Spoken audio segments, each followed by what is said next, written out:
Okay then, what the fuck was that? It's the facsimile of music. Music comprised by an alien.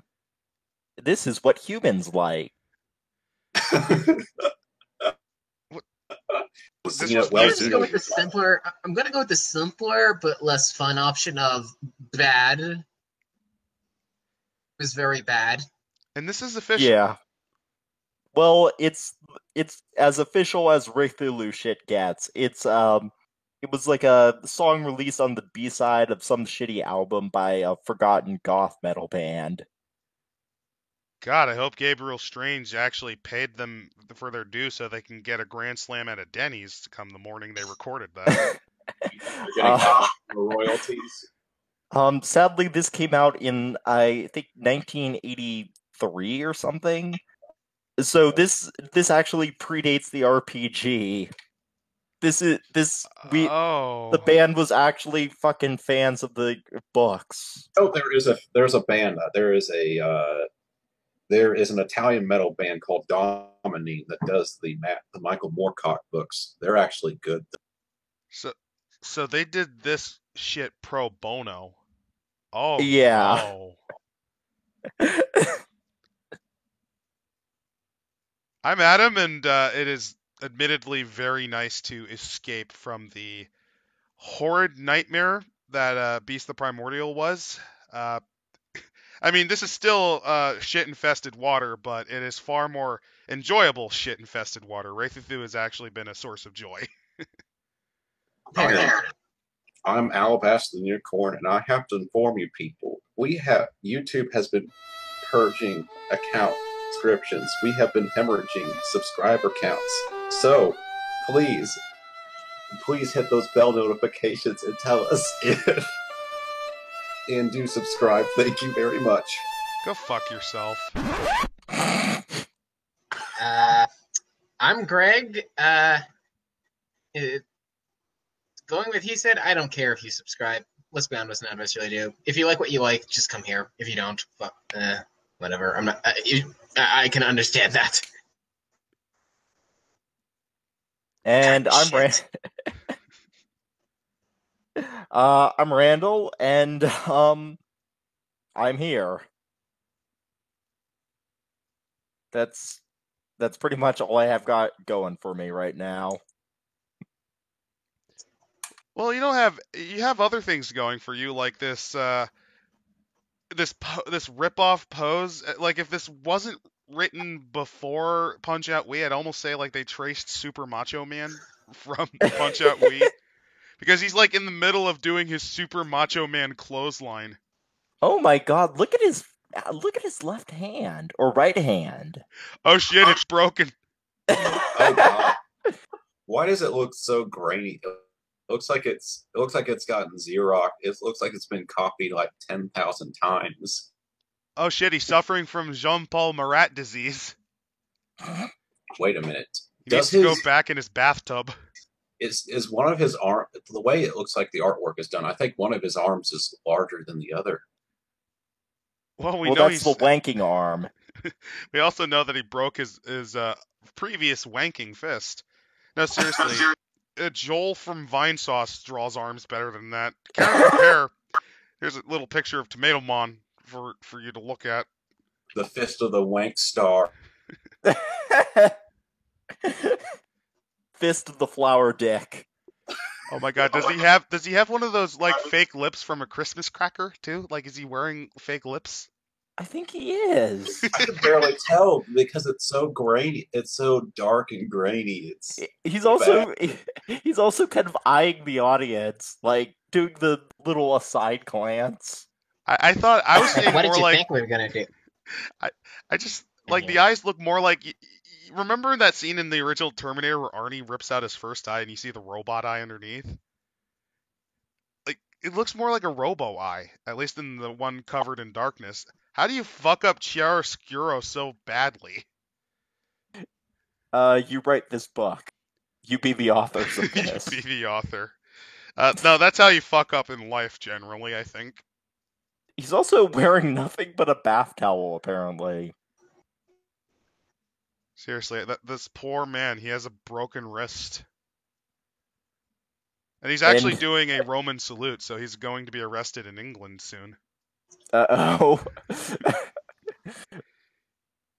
Can't do And, no Roman salutes anymore. Topical! But yeah, this is the big ass list of skills for this game because every game needs skill points and skills and whatnot. And I just want to point out one little thing down under strength, because all of these skills have like some sort of they have their primary stat and then their secondary stat that it's determined by. I So see. armor smithing is dexterity plus int, but look at mechanical repair What the under fuck is strength. it? Wait, does that mean that you just beat it with a? Does that mean that you beat your engine with a wrench? That's how you fix it. Yes. It's Yes. like a damn chimpanzee. So I actually think I figured out how that song was made. I think they just got a bunch of people to do mechanical repairs in like behind the stage. That was the sound effects.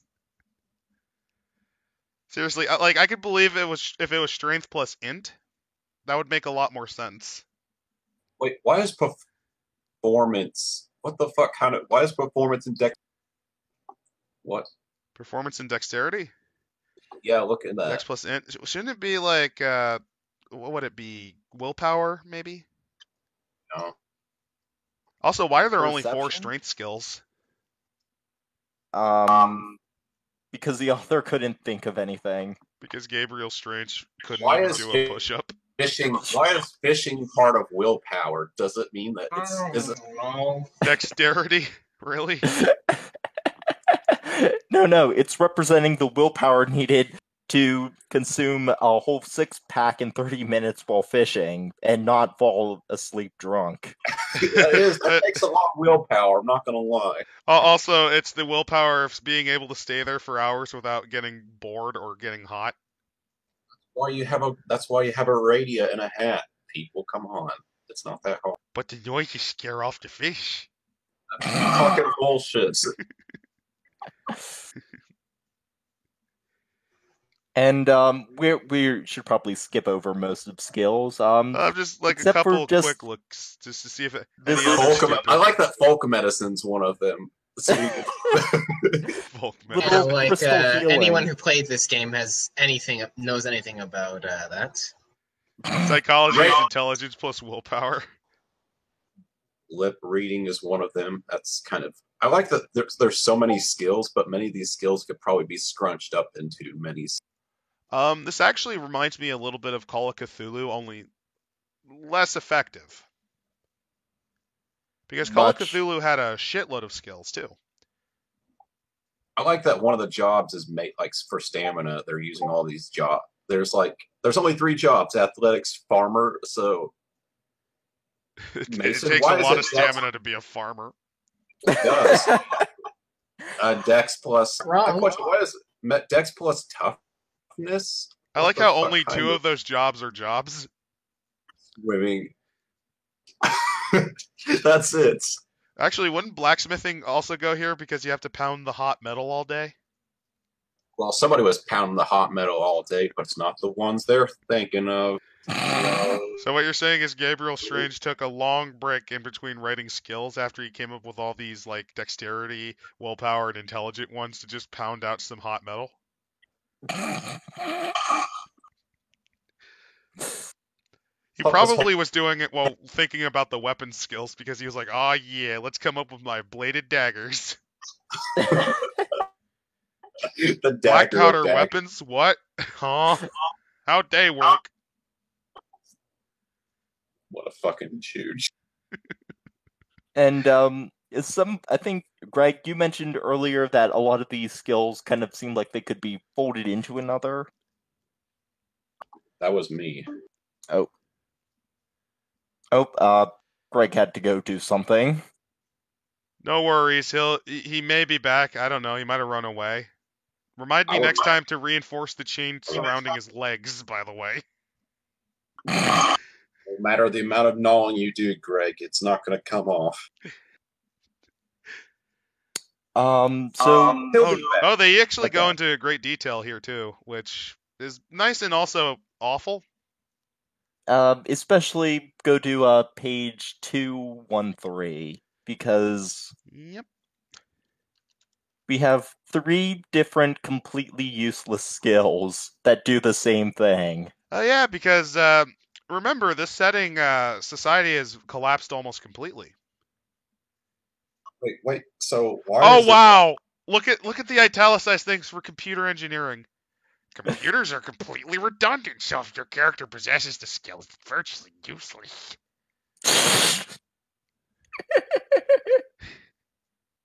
Not necessarily if you're like one of those like a junk trader or you scavenge old buildings. The infrastructure of the computer age has collapsed. There is little or no electric power, and what supply still exists would not be wasted on computers. Even though a fucking calculator can do more operations per second than even the fucking best mathematical geniuses, okay. Okay. I mean, we only sent man on the moon with computers the size of rooms that was barely better than my TI-81 that's fucking dead of battery drainage. But so 4chan with computers was able to have Russia call missile strikes. I mean, To that's pinpoint so accuracy too, by the way. I Power mean, of weaponized. computation's only been a thing since the Babbage differential machine. Or fuck's sake, how about mechanical slide rules? Those are computers, by the way. You can make computers purely mechanical, by the way. That's what they originally were before we were able to convert them into electromechanical and then finally pure electric. I mean, it took quote computers to make primitive, very primitive computer-like devices to make the atomic bombs. Yeah. And on top of that, very primitive computers were why we had very effective crypto analysis. That's how we broke the Enigma machine as well as the Japanese codes. but But like black powder firearms, Gabriel Strange didn't know this. and apparently he didn't know this to the extent that he made 3 separate computer-based skills: computer engineering, turning on the computer, and Operating, yeah. writing "Hello World." My question is, why not just roll them all into computer skills? That would be so much easier. Like, if you had to have them split up, one could be computer hardware and the other can be computer software. Or you could do like since they're aping the storyteller system, just do computers where each level of computer. I'm noticing they're ripping off more like a mixture of GURPS and Call of Cthulhu for their mechanics. But yeah, they could totally just do computers, and I think it'd work fine. The only reason Call of Cthulhu had electrical and mechanical split is because it's mainly based to be around that the 20th century where the transition was beginning. So pointless. I do have to give Gabriel Strange this. I do like that cooking is an actual skill. Yeah. Oh, there's also this was probably a talent that your character had back in human times. No. Most Wraithithu probably only know how to microwave tendies. Or dinosaur nuggies that they found in the dumpster behind a Wendy's. Not a Wendy's, behind a Denny's. That's something Wendy's should totally do, make dinosaur nuggets. They'll sell like hotcakes. Alright, well, let's skip over this to merits and flaws on 229. Because this is where some of the cringy stuff starts coming through. Well, also don't forget, right before then, whip change and ropes specify. What? And also this following sentence, a very useful skill to develop. I mean, that's not the complete sentence, and I'm being dishonest, but still. Lasso is a skill. I like that half of them are literally just Japanese ninja weapons that were, improvised bullshit ninjas would do. Well, it's very specific. It's like. Plus, the they just Kusari went- is just the fucking sickle thing, if I remember right. The Kusari Gama is the complete thing. The Kasari Gama is actually a good weapon. Honestly, it's a surprise. It's actually a very effective weapon. So, I mean, I'm giving him credit for at least knowing his bladed weapons. I just wouldn't trust Gabriel Strange with a gun. Yeah. Give No. him the Mall Ninja shit, he'd be pretty good at identifying and telling you what it'd be like, but guns, nah. Like I said, I hope with the merits and flaws, can they at least, if you wanted to, is there flaws like autism and other things like that? Well, let's go down to the human flaws. You have 10 points of flaws, and you can only take 10 points worth. Okay. Many merits and flaws only apply if you wish to start the game as a human and get incepted during play. What? Once your human character is incepted, human flaws, particularly physical defects, will generally be removed. So 3 points. So wait, 3 you're points. telling me not only the 3 points. That is a good point. That is bullshitting. So you're telling me, by the way, that if I get space age and my flesh melts off, my horrible clubfoot that was caused by a physical accident fucking gets better immediately? Yes. So I put that thing I through a fucking thresher machine and it just instantly heals. Okay. I can be deaf, blind, and dumb, and be just good as a fit as a fiddle. I mean, most of these genetic problems are only because what happens afterwards. Like if you're genetically blind, I'm sorry, your eye was built wrong automatically. Yeah. Like, I mean, my guess is they shed it, kind of like how it just regenerates via cellular growth, maybe. I could buy it fixing genetic flaws, but not like, oh no, I got my back broken after falling off a building, so I'm paralyzed from the waist down. I don't believe that. Well, actually, man, whatever. It just seems kind of like bullshit, though. I love the fact that overweight is a 3-point flaw. I like the fact that being. I like the fact that being.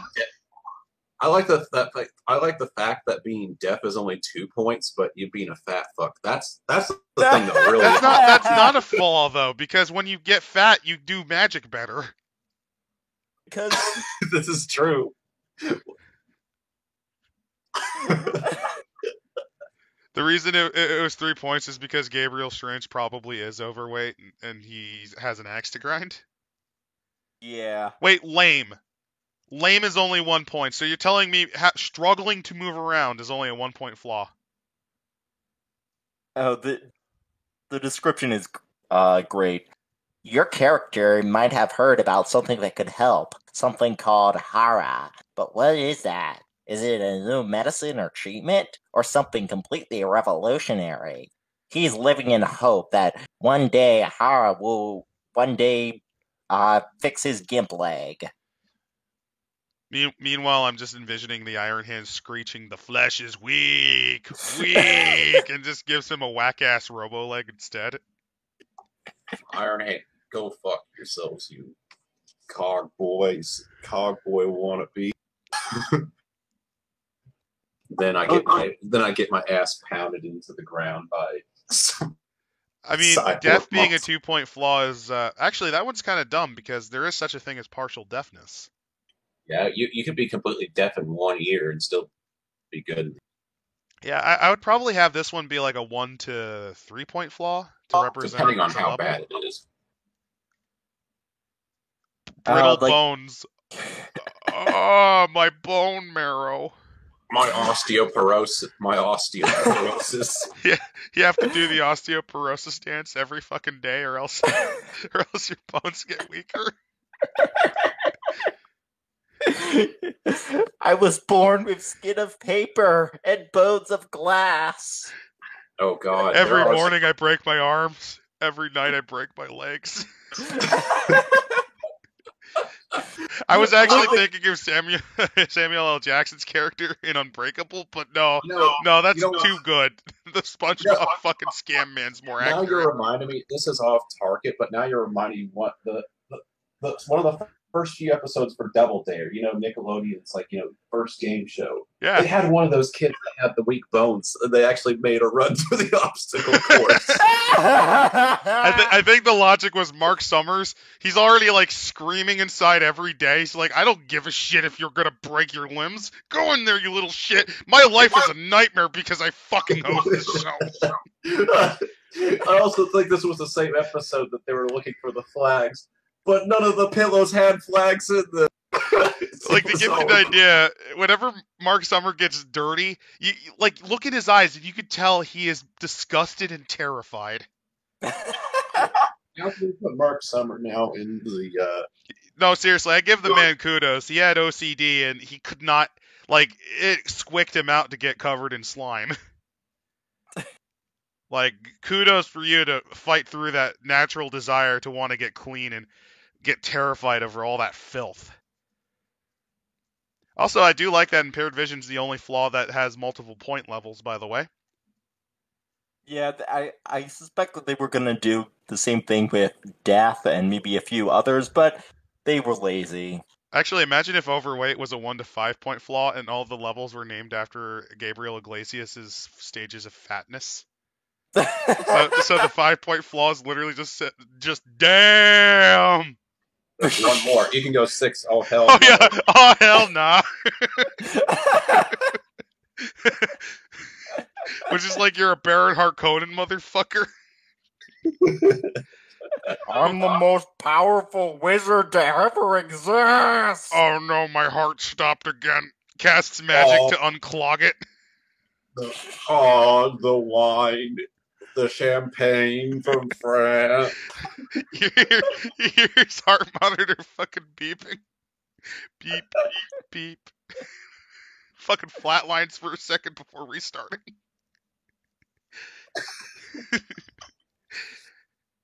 Okay, crossover flaws. Oh. They're whatever. They are retained following a human character's inception. And blind fighting. Blind fighting. Oh. 25 points. What?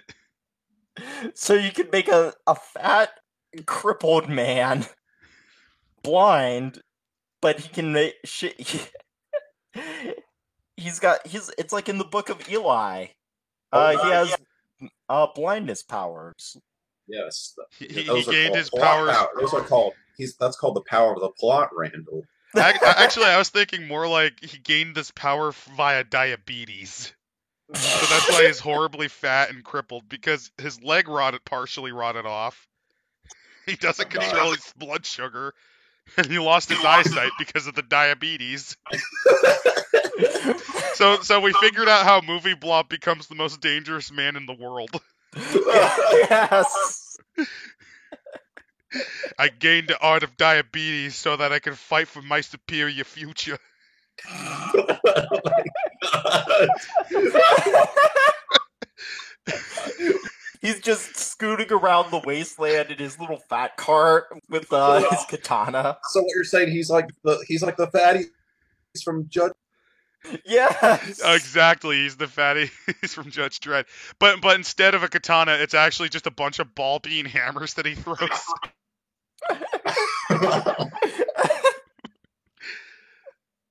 I like that it's 25 points because the art of kung fu, the art of the blind kung fu master, just appealed to Gabriel so much. Like it's so strange that this is the only really the only merit that is that expensive. By the way, the one above it, assets, that's literally just the resources from the storyteller system. It's right down to the 1 to 5 points, by the way. All right. Addiction is apparently a flaw. Blind fighting more expensive than eidetic memory. More expensive than having actual ESP. The ability to see and communicate to dead people is cheaper than being able to kung fu fight your way despite being blind. Oh my God. Apparently, here's this one. Here's a strange one. Sexual perversion is a 3-point flaw, but shyness is a 4-point flaw. Oh my god. So Oh my being a God. sex degenerate is less of a cripple to society than you just being. I don't want to speak to you Well, guys. given I that, just like, want to go. how many of these tribes actually are sex perverts? Like, a lot of them? I Because mean, you got the Pennywise the Clown Snake people living in fucking New York. You got the Ugandans just raping everything. By the way, I like the no eyes, so I'm just envisioning there's Where we're this going, we don't need eyes to see Adam. like he's wearing assless chaps, his fucking head turns around like an owl as he looks at us. Where we're going, we don't need eyes to see Georgie. Missing All limb. aboard the Okay. rape train. Oh my god, you can have a one-armed. I could play the one-armed band. The one-armed. Oh my god, we'll go missing limb, sexual perversion, and blind. We're gonna go for the blind. We're gonna go for the one-armed. For the one-armed masturbating kung fu master. Or alternatively, the missing limb is one. You just take two missing limb feet to represent Movie Blob not having feet, and he becomes the fighter for a superior future. oh, this is great. Over the years, your character has learned to live without the limb. It causes no real problems. No real The majority of difficulties are social and need to be role-played out. No, it should have something to do with carrying capacity, and you can't use two-handed weaponry. Oh, wait. What my question is, what if you miss your? What if the missing limb's also meaning you're missing your tentacle dick? Though, I mean, that might be a missing limb in of itself. Especially since it's supposed to actually be prehensile. Oh God! Oh Jesus! Oh. There's a reason why you don't bring that up in the front of your book. There's a reason you don't bring it up in fucking general, but this is Gabriel Strange and the people who actually liked those books from the 80s. So that's not possible. That's not fucking possible. But I like the fact that shyness is one of the most crippling flaws. I just want to. Your character tries to avoid social situations. He does not feel comfortable being around other Hara. Even if they approach him, he finds it difficult to have a conversation. This is a flaw? This is a flaw? Would you really want to hang out with a dude that's like, hey, let's rape these fucking women and watch them die? From our acid-fueled jizz. Like, that's a flaw. To not want to talk to these fucking freaks. No, I got it. That's something that Gabriel Strange has in real life. So he's making it a high point flaw, so when he builds himself as a character, he gets all the good points. So he can take his blind fighting feat. Dreadful aim. Oh, dreadful aim. Yep. I could believe that one. 4 points is That's fair. That one I'm not too. I think it might be a little high. I would probably have like a lower cost version and then a higher one. No, like I said, He's got a real problem for Hara, by the way. He's got a real problem. That's bullshit. Just because aim is more than just there's a lot of things that go into aim. But now we're G talk. Let's continue on with this. Speech impediment. So you can play George VI as a horrible shrew person. Now you're just making me think the King's Speech in a whole new way. Well, actually, I'm kind of just fusing that Roald Dahl book with the King's Speech, and it's not a great crossover in my head. It's actually going horribly wrong. I'm going to leave that flaw before my brain starts hemorrhaging. There we go. I just want to read out what it actually says for sexual perversion. Oh boy. Now, as a human, your character might have been shunned, and in some cases, despised by others. So, like the fat neckbeard with his waifu pillow. No, you're going too basic, bitch. This is the man who can only nut when he watches Ooga Booga the movie.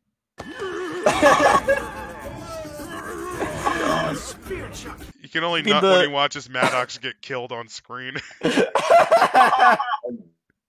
God, as soon as he says, "Come on, I gotta nut," he's about to nut because he knows what happens next. he had strange and quite possibly illegal. Oh God! Oh Jesus Christ! So no wonder he became a Hara. He joined the colostomy bags to go abduct children in the subway. But they don't. They don't. It's just- No, that's snake people propaganda, and you fucking know it. He always pushed the limits and experimented with acts that were seen as wrong by his community. Hey, I'm Fred, gonna Fred, take all Fred. the 18 inches. Only No. 18 inches.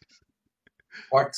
Hold on. She needed nails through her fingers. That's the only thing that can get me. Look, Fred, we know you're a pillar to the community in so many other ways, but could you stop fondling our goats?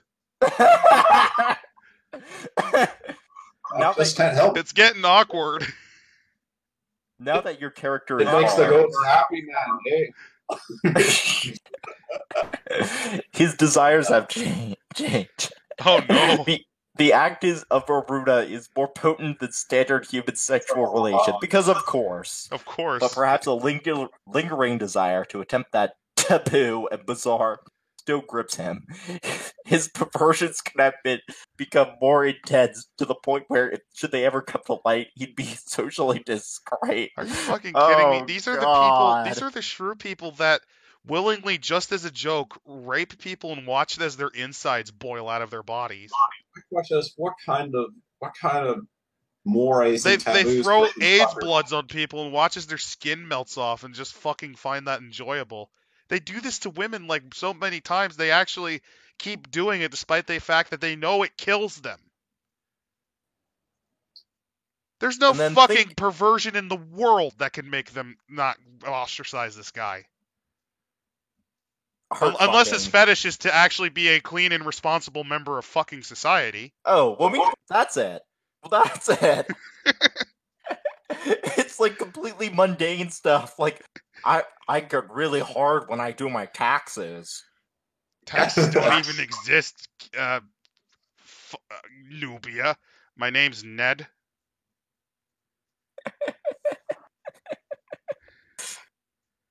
And I am an accountant for this firm. That firm's been dead for 30 years. I'm restarting it. So you got this like shrew person that's like, he has a big jug of water on his back, like a fucking duffel bag full of food, and he's wearing a diaper because he can't help himself. Just fucking walking around selling insurance to starving human tribes. Actually, that's a character I probably would love playing. I think we found a way to make Wraithathu interesting. It's to just do stuff like that. Just completely mundane tasks in this post-apocalyptic hellscape. It's literally the Postman, but with shrew people. My name's Dave. I want to simply be I just want to be a garbage. I just want to be I just want to be able to collect trash. But now I have to take out the trash. Society. It just shows the shrew people tribe he has to that he was incepted into, just rolling around in their own filth. It's just he sees his eyes glow red as he pulls out a shotgun. His last words before the final battle was "Gamers rise up."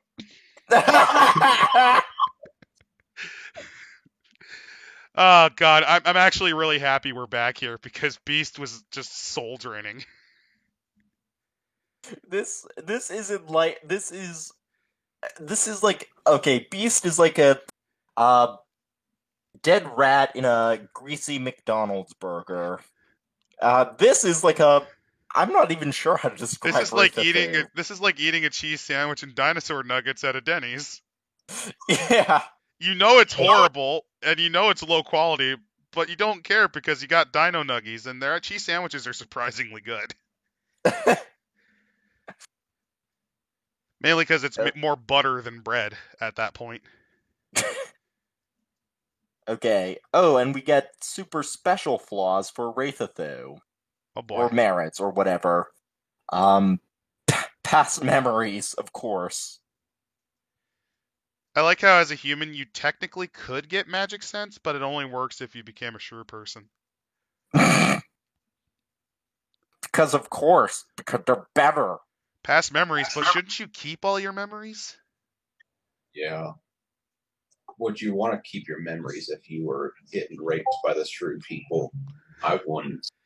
No. Technically, they only infect you with AIDS blood and then rape you when you become one of them. Oh, I Destiny want is to do a flip because merit I actually or know the order flaw. of how that works. Merit or flaw for Destiny? Really? I think it's dependent on whether you're going to actually have a good outcome or be a horrible shrew person fuck up. You know, Or it'd you'll be be more a, interesting.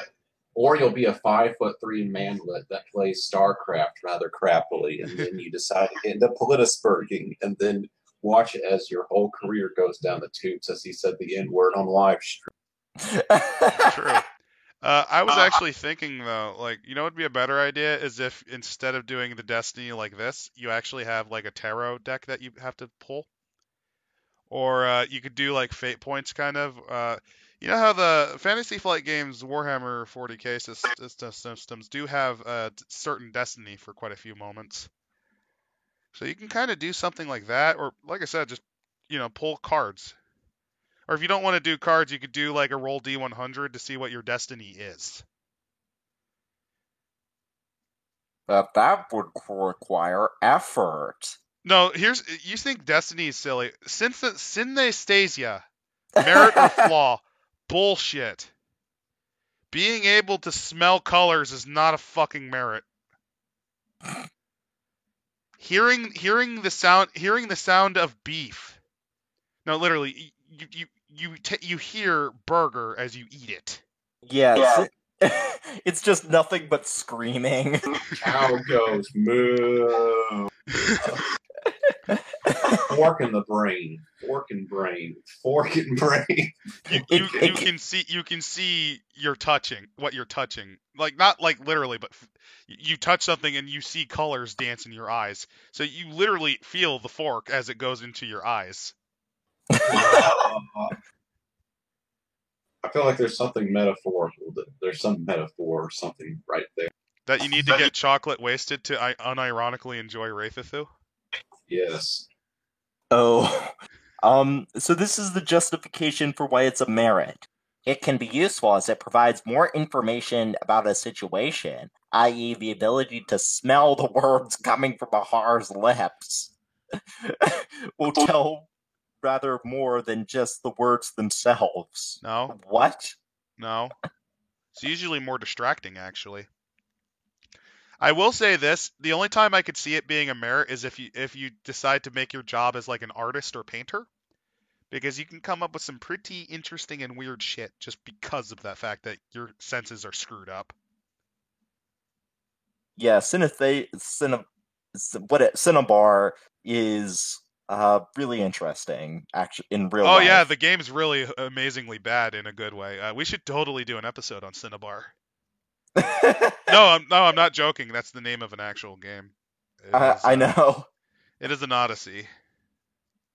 Peek into the other realms. Oh. I can feel the warp overtake me. It's a good pain.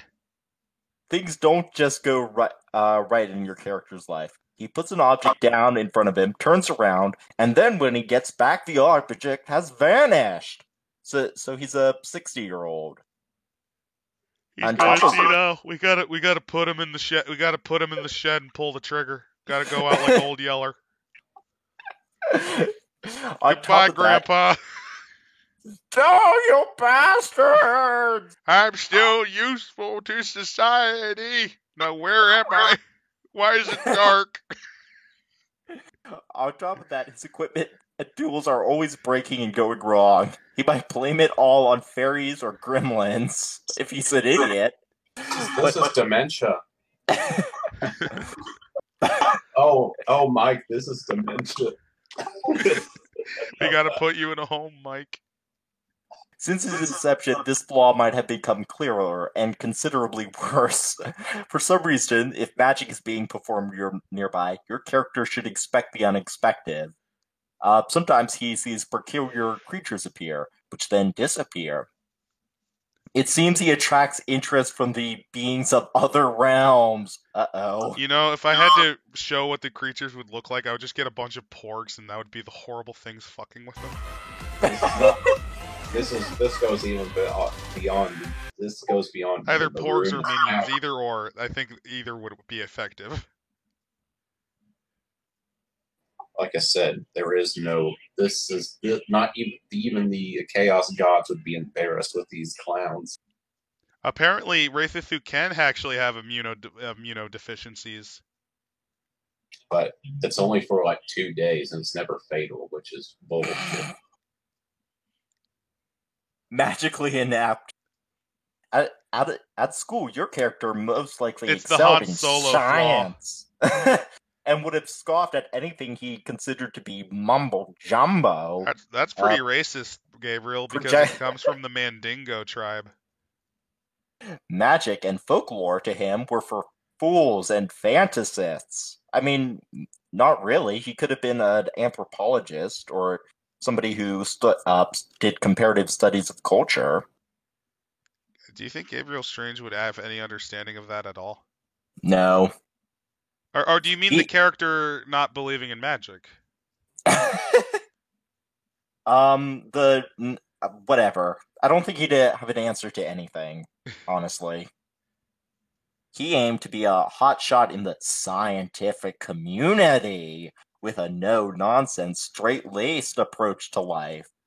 He had a scientific explanation for every phenomenon, even if was faced with something inexplicable. So what you're saying is Gabriel Strange does believe in magic, and this is him throwing hot water on science.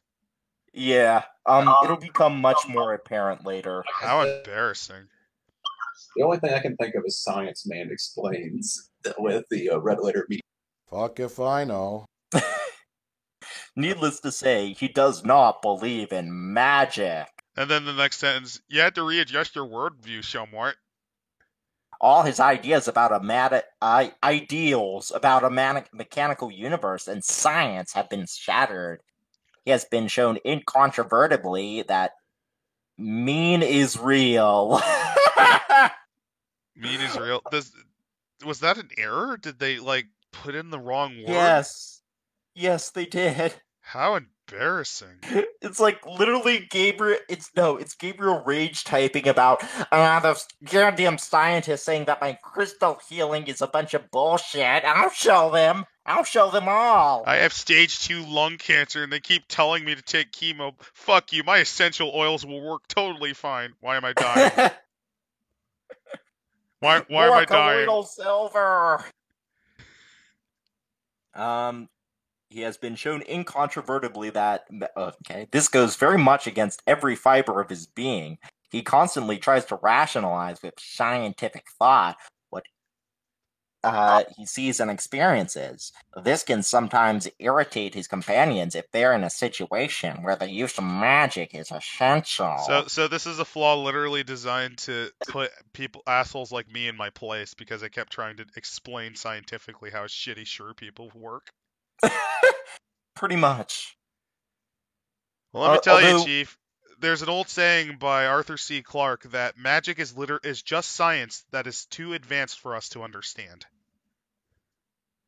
Although this kind of doesn't make a lot of sense, because somebody with a rational scientific approach could potentially be good at magic if they know it exists objectively. Yes, like performing an empirical study into various rituals and stuff, seeing which ones work, which ones don't. And how it relates to, say, physics, and how it allows you to suspend certain laws of physics and why. But now we're getting into some, we're getting to science level stuff right here. We're getting into Magitech, which is always fun, but that's not here, because Gabriel Strange hates science, because he probably flunked it. Because he kept saying that essential oils was the way. What I'm trying to say is that Gabriel Strange probably would probably go out like Steve Jobs. Oh, this one's good. Memory fragments. Adam, do you want to read the italicize? After Inception, something drastic happened. Your character's memories of human life shattered, and only unconnected fragments remained. And most of these are in the wrong chronological order.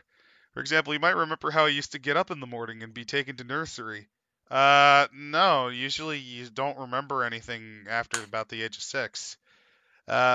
Before the age of 6. But that he had to shave before he left the house. That is okay.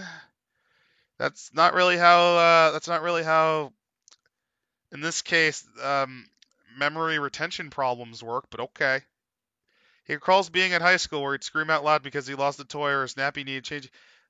Gabriel, No, you do know that most people don't remember anything before the age of 6, right? Our hippocampus wasn't developed enough yet to develop strong memories. No. Screaming it loudly at high school because he shit his pants is pretty much Gabriel's actual memories. Oh! Yeah, memory isn't perfect, and Gabriel Strange proved that he doesn't really... Well, he doesn't understand a lot, but I would have at least recommended cracking open a psychology textbook, maybe, and just kind of doing a quick skim before you write this. I mean, having a shattered memory where you don't remember much and you just have parts of what you remember, like, I remember that this, I remember this, what? I remember being here at a Waffle House. Yeah! Dude, we were here last week. We had a party with beer and everything. No, but like, besides that, dude, we come here like every month to party. That would be kind of a better example where you just kind of, you don't remember much before. And this would be kind of classical TV amnesia. Because there's actually more horrifying types of amnesia. Yeah. The worst one is grade. The worst is interrograde, where you can't form new memories. That's like a nightmare scenario because everything is confusing to you and you don't remember anything. Like, someone just tells you something, you forget immediately, and you're like, who are you? Well, you might remember who they are. Because until the accident, you remember, all your memories are fine.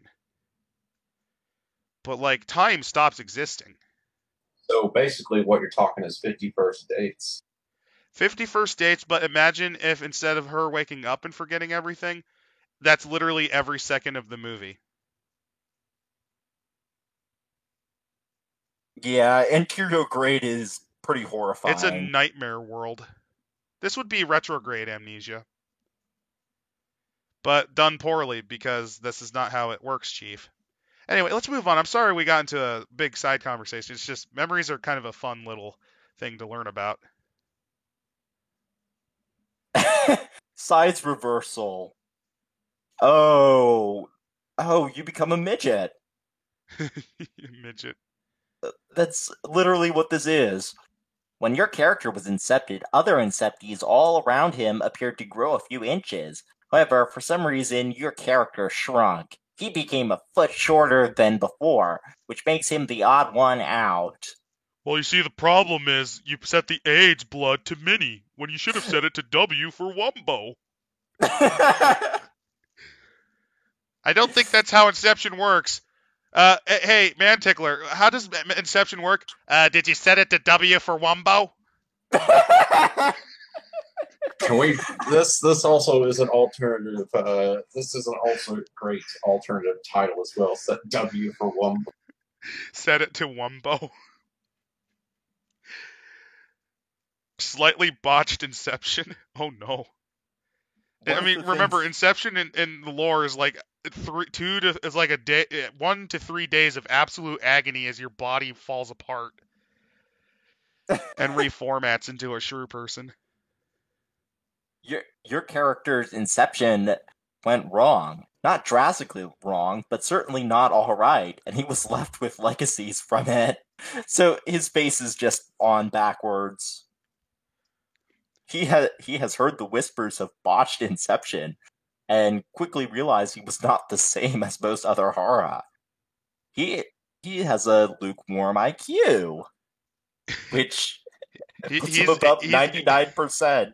He's able to work He's able to work the oven at a McDonald's. But he's well above normal standards. Are we just playing ADF? Are we just playing ADF right now? I think so.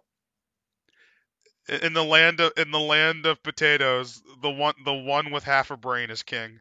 That's terrible. Well, I mean, think about it like this: all of these teenage kids immediately decide to say "fuck society" and degenerate into partying, murdering weirdos. Even as they grow older, like full-grown adults, and they're still acting like they're 14. They're gonna be like a bunch of 60-year-olds in wheelchairs. Fuck the system! Well, actually, remember they're ageless, so they never get the icky things like age. You never age, not really. Oh, there's a picture of a dude with a knife. Wonderful, wonderful art. Look at that fucking knife. It's a cartoon knife. He found it in a party city. Oh, look, he has an edema riddled claw hand, so he also had a stroke. Because it's twice as big as the one closer to the viewer. Oh my god. Oh, that's some stanky perspective. He also only has one nipple, and actually, based on the positioning of his stomach, he is suffering from Kwashiorkor style malnutrition. So he's actually starving to death slightly. Who knew that a diet of only beer and rye doesn't supply the body very? No, I could totally survive just by fucking other Hara. Starves to death in like 2 hours. Who knew that semen that's not real protein? I'm fucking terrible. Meanwhile, in the background, there's another stolen photograph that's been run through a filter. What it is, I don't know what it was originally meant. I think it was a church originally. It was just some stock photo that they pulled from the internet. Like, old church, with modification. There, grab the first one. And then set it to black and white filter through Photoshop. Graphic design is my passion. How embarrassing. Alright, we can skip, we can kind of skim through most of the rules, but, Notice that we have to be halfway through the book to even find where the rules are. Yes. Good book design. But, Adam, I want you to read this one line right in the, middle of this. Alright, where? In the rules of what, if, and but? Nope, first paragraph. Or Okay. word block. In a game of this scope and complexity, there have to be rules to govern some actions during play. Meaning Gabriel Strange actually understands that rules are needed to actually make things work. This section provides a quick and accurate method of determining the results of actions. Not all of these rules will be used for every action in the game. In most cases, a rule is needed to plan critical situations or when a character's life is on the line. However, it's advantageous to read through this section at least once so you have a lay of the land, as it were. Some of these rules are not 100% realistic. For example, we cannot accurately assess the damage taken to a character by a particular weapon. Well, I mean, you can't exactly figure out whether or not getting shot with a 10 gauge to the fucking head does a lot of damage. I mean, sorry, Dave, you only took 3 damage. What? But it's a 10 gauge shotgun I found in a fucking hunting store. Oh god. And this one sentence in the, at the last sentence, it runs into the next page. As a general rule, use common sense and your knowledge to fill in... I'm not saying it. Oh. Gaps and other things that might have been over... Oh, so I have to do your job for you. Lazy. I'm just astounded that they decided to put that in. Like, I know it's not the word, it's not, but... Oh, you're thinking of the slur. I didn't even think of that. Given that the massive incel riot began in Chicago, we're way too late for this to not be fucking racist. You know for a fact that most of those Ugandans are black. Black or white people that are really high on fucking heroin. Like, you know where Or- it starts. It starts in those Or neighborhoods. what we have is we have some of Vulcan's boys. Some of Vulcan's boys sadly fell to the ruinous powers. I'm God just- rest those. May the Emperor find mercy for those fallen Salaman. I have come to this planet to save it and bring back my friends into the Imperium. Hello, friends! Wait, you are not friends. You look like giant rats. He starts hugging them to death.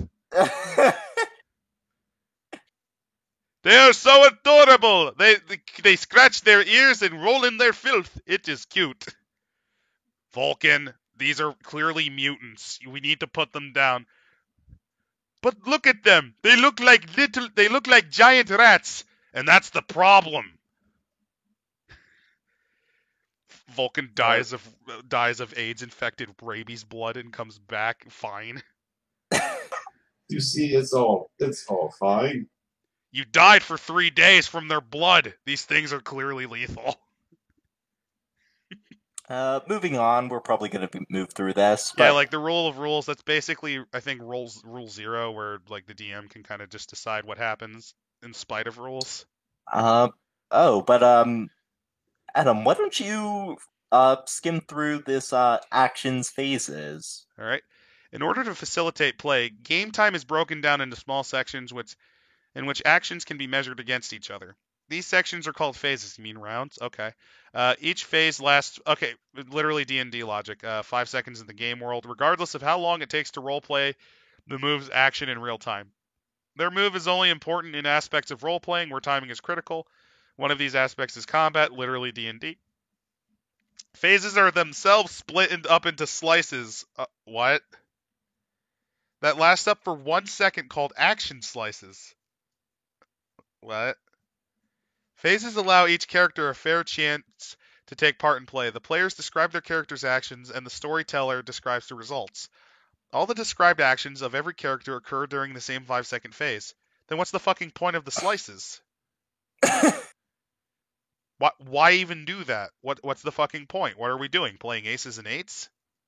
Apparently. If you ever want to have fun trying to figure out exactly what order of operation happened, play aces and eights, because that shit's divided into tenths of a second. I'm not saying it's bad, but it is really, really crunchy in a way that makes it a little bit intimidating to play. This means that even if anything untoward should happen, all characters get an equal chance to act. By the way, look at how they split this up. They actually do split it up into slices and phases for no fucking reason. Oh. So bending down to pick an item off the floor, that takes 2 seconds. Opening a door and stepping through it and closing it behind you takes for some reason, it's not shown to be 1 phase, even though it should be. Apparently, you can deholster a weapon in 1 second, which I could believe. Deholstering a weapon and gathering composure to aim properly. Actually, deholstering a weapon in 1 second, that's actually pretty slow. Some very skilled shooters can actually pull it out in like half a second easily. Is the maximum reaction time like 1/3 of a second or something? Like you got some Wild West performers that were able to do like what was it, 1/3 of a second in terms of pulling a gun out and shooting. Yeah, it's like superhuman that they could probably, in any scenario, they could probably easily gun down most people in the room within fractions of a second. Actually, speaking of which, remember, Hara are supposed to be superior to humans, so why are their reflexes actually a little slower than them? Maybe it's just assuming like an average for everybody. So it's factoring in Big Dumb Mikey, who tries to get his pistol out of the holder and drops it. Well, it's not Big Dumb Mikey, it's Big Dumb Phil with his fat-fingered tard gloves. Oh no, these gloves are completely impractical. I shouldn't have worn them. Oh, no. I made a terrible mistake. But I think it's just because Gabriel wanted to try to simplify it, but why even have slices? You know what D&D did that was smart, that works? Have it just, you get a free action, You get a quick action. You got free actions. You got quick actions. You got movement actions, and then you got standard actions. Well, that's 3 and 3.5 and beyond. But this is reminding me of like second edition rules. Oh yeah, where they do things like you have to calculate the volume of a room to determine how your fireball bends. Yeah. I mean, Oh yeah. even to that, like Call of Cthulhu did it fine too, where it was just kind of a simple you do your thing. Oh yeah, don't forget, each character has a base action rating.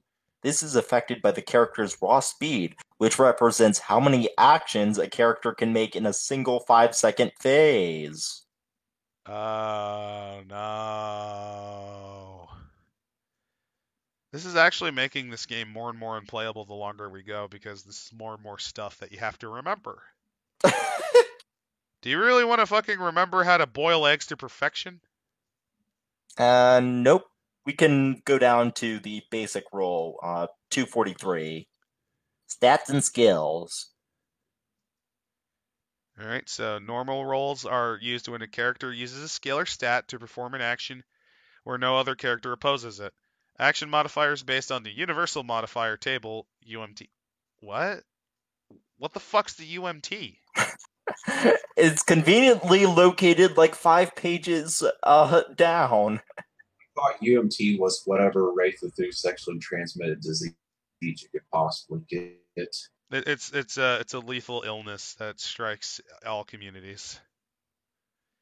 Should be used to adjust the skill or stat and not be used to adjust the die roll. For example, an everyday action in which a character is practiced will add a sizable bonus to their skill or stat. Yada yada yada. You gain up to plus 10 to minus 10. Who gives a shit? So it's roll under. Yeah, roll under. Contested rolls don't always require action modifiers. However, the storyteller is encouraged to use them. Basically, stat versus stat. A lot of systems have that. The storyteller system, for example, has that. Where you'll do something like, let's say you're trying to intimidate another vampire into backing off. That would be like your equivalent of to intimidate versus their composure and willpower to just say fuck off. Oh boy, but then there's a success level. Oh yeah, success levels. Success levels are in quite a few games too. They're usually in the slightly crunchier games. They're fun. Because degrees of successes can lead to some amazingly horrible or hilarious things. I'm most reminded of the Alien RPG. They did do an Aliens RPG, which is really... do you like flowcharts? Because that's how that game works. The concept is sound, but it's just you gotta do flowcharts and tables a lot. Like, I'm not joking. Send help. I'm drowning in tables. Help. Anyway, yeah, success levels, basically, the more successes, the more dramatic, and the more failures, the more horrendous, which can lead to some, like, imagine, let's say, if Jimmy the giant fucking Ugandan is trying to cook bathtub meth. Imagine if he got like 5 degrees of failure. Well, not only would Jimmy be horribly dead from the explosion, but he might have accidentally set off, I don't know, the Ugandan's weapons stockpile and caused that to explode.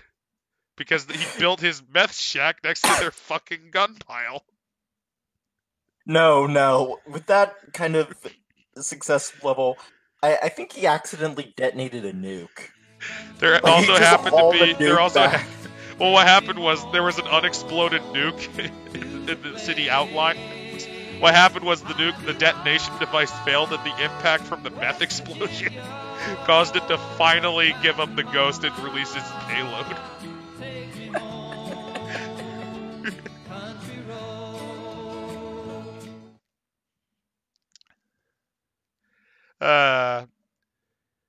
Alright, They go into I'm normal rolls scrolling. into Yep. more details, but who gives a fuck?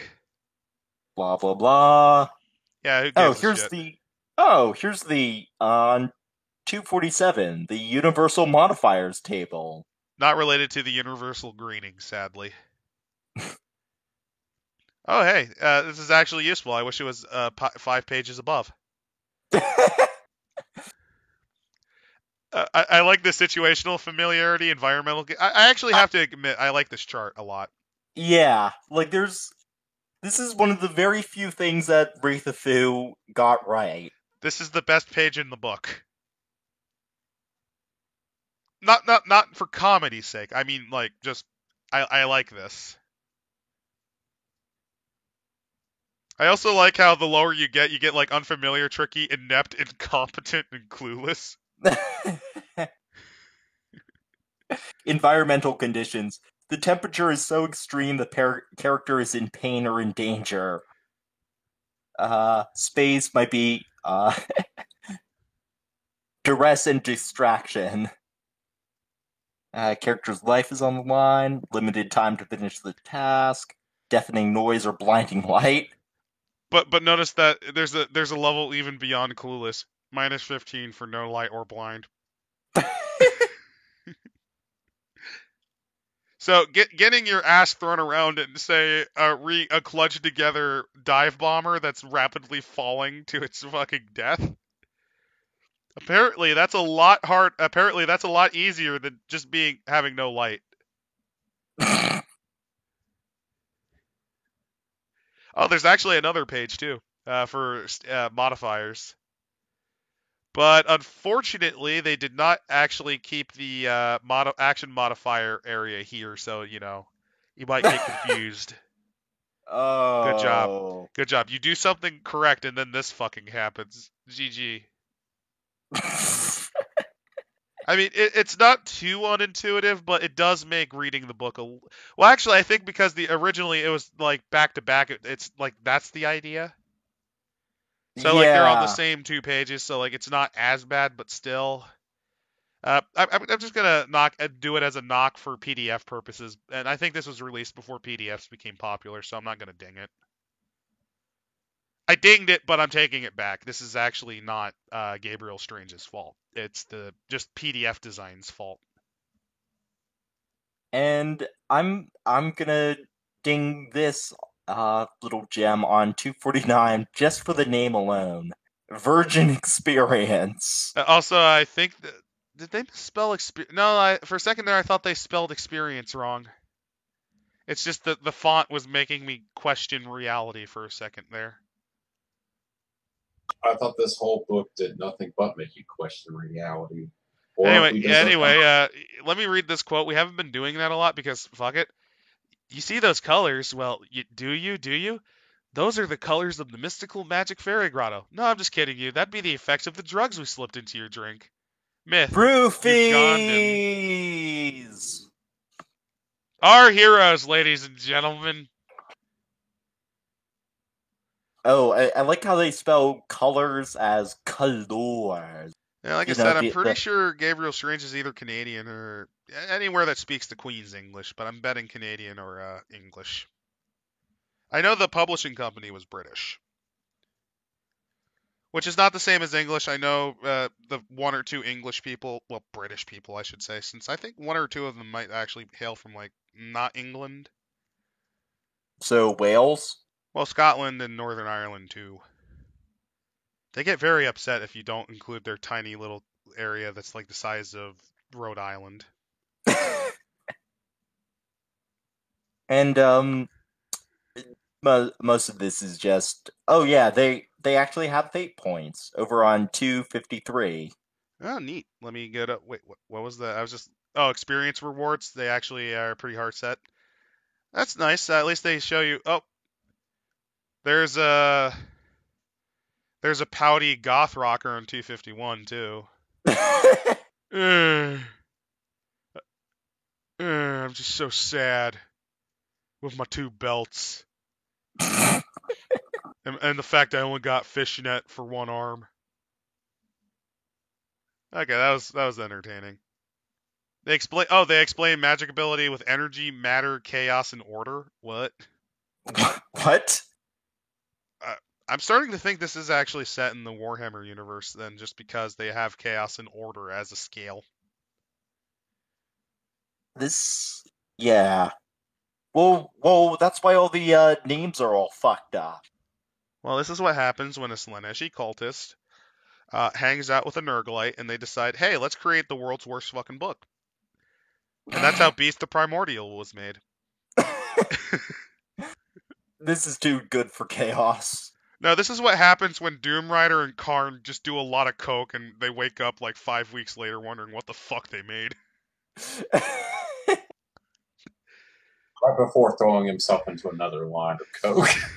They just throw it. They just throw it at a random publisher in Britain, and they just start doing more lines of coke together. Doom Rider away! That- Doom Rider! I honestly would love a Warhammer cartoon built around Doom Rider. It'd be fucking awesome. Would be pretty cool. And like the bad guys are like the Armageddon Steel Legion, so he's like out racing tanks and chimeras and sentinels and shit. Then Doom Riders also have to go race the Dark Eldar and other people that will chase. Actually, no, like totally.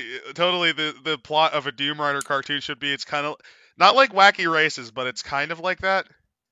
It's kind of like you know the cartoon series Mask, where they have the cars and they wear the like luchador masks or whatever the fuck. Not really. I was gonna suggest more like maybe throw in a bit of Roadrunner. There's the Emperor trying to trap the Doom Rider. Well, I mean, he's With his currently various- comatose in his fucking chair, so. Well, it's like millennia in the past. No, it's Gog Van Dyer. That's how he goes insane. He just keeps trying to capture Doom Rider. Doom Rider! Oh my god. And that's how Gog Van Dyer lost his mind. He's just like putting a big pile of cocaine over Bear Trap. It's a cardboard This'll get him box. this time. At one point, he hires a bunch of orc freebooters from the Cult of Speed to try to capture him in a speed race. What will we try to catch again? They all have And, like and Doom Rider's just currently like snorting fucking coke, off, doing lines of coke with hookers right next to them. beep beep, and he's saying beep beep, motherfucker. Boy, that kid thinks he's faster than us. We'll prove him wrong, and they all just crash. Here, this is what we came up with, folks. This is what happens when you're with mediocre drivel. You come up with. Hey, Wraith of Thu has been entertaining. We're coming up like we're losing track, but this is because Wraith of Thu the more I think about it, the more I'd be willing to use it as a setting in, say, a Dark Heresy game or something, or just something in a Warhammer universe where you're on this planet that's infested by these mutants that effectively are deeming themselves superior to mankind. These debased mutants. Like, it's genuinely interesting in that respect. And there's like flashes of actually decent ideas that may have been that are most likely stolen. Let's be frank. Yeah. But then there's just like comedy. Like and then this there's little- unfortunate shit. This could be either comedy or unfortunate shit down at the bottom of 255. Want me to read this? I'm just looking at the wild-eyed bath salt user that probably crawled out of a Florida bathhouse. He was a Florida man that thought he could join the Yakuza by getting tattoos, but they turned him. Oh wait, it's actually the original design for Jared Leto's Joker. Oh, come on. Don't insult Wraith of Thu like that. True, the design ethos for this is actually better than what Jared Leto could come up with.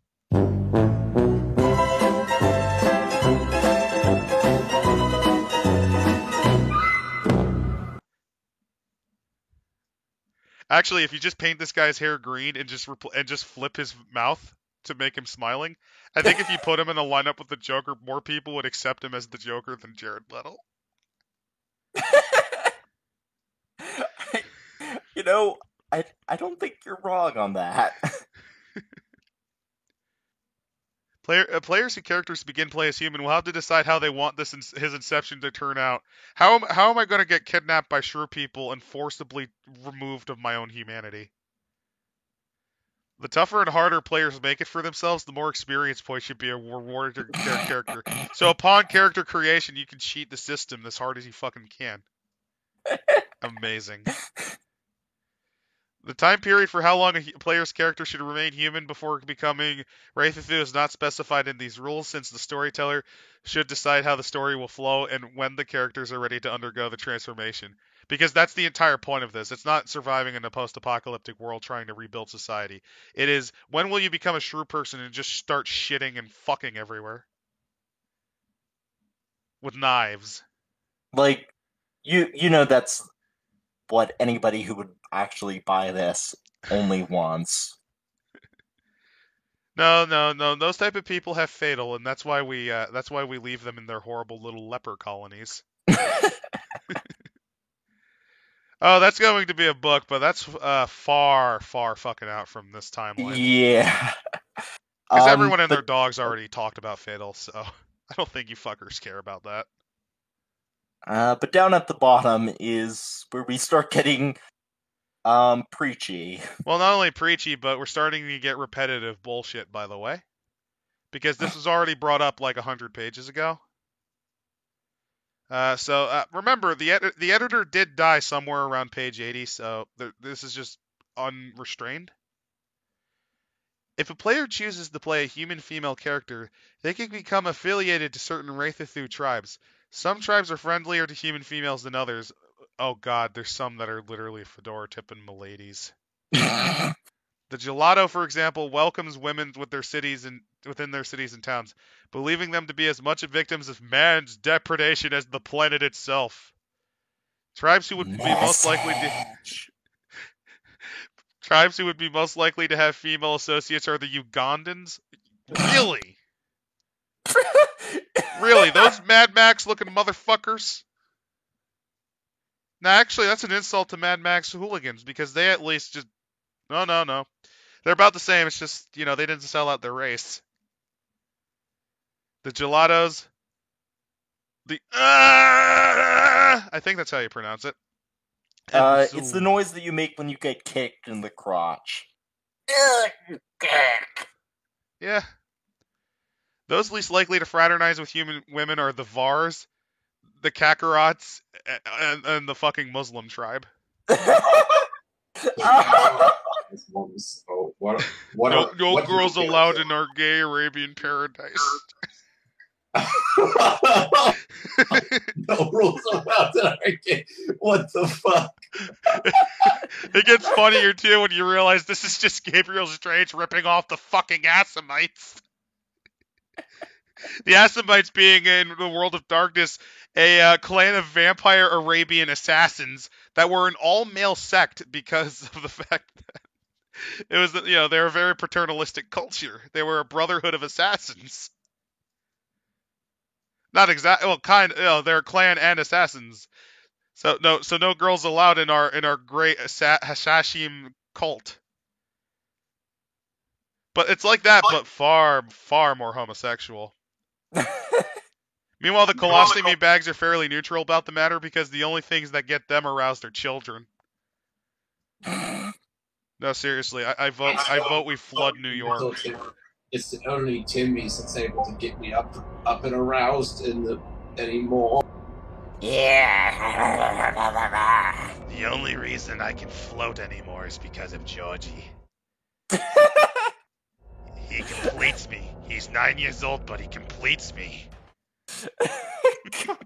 God damn it. And that's the part where the Ugandan blows his brains out, because while they are rapists and insane fucking hooligans that crawled out of a bad Mad Max B movie bootleg, just like actual criminals, child molesters get the bullet.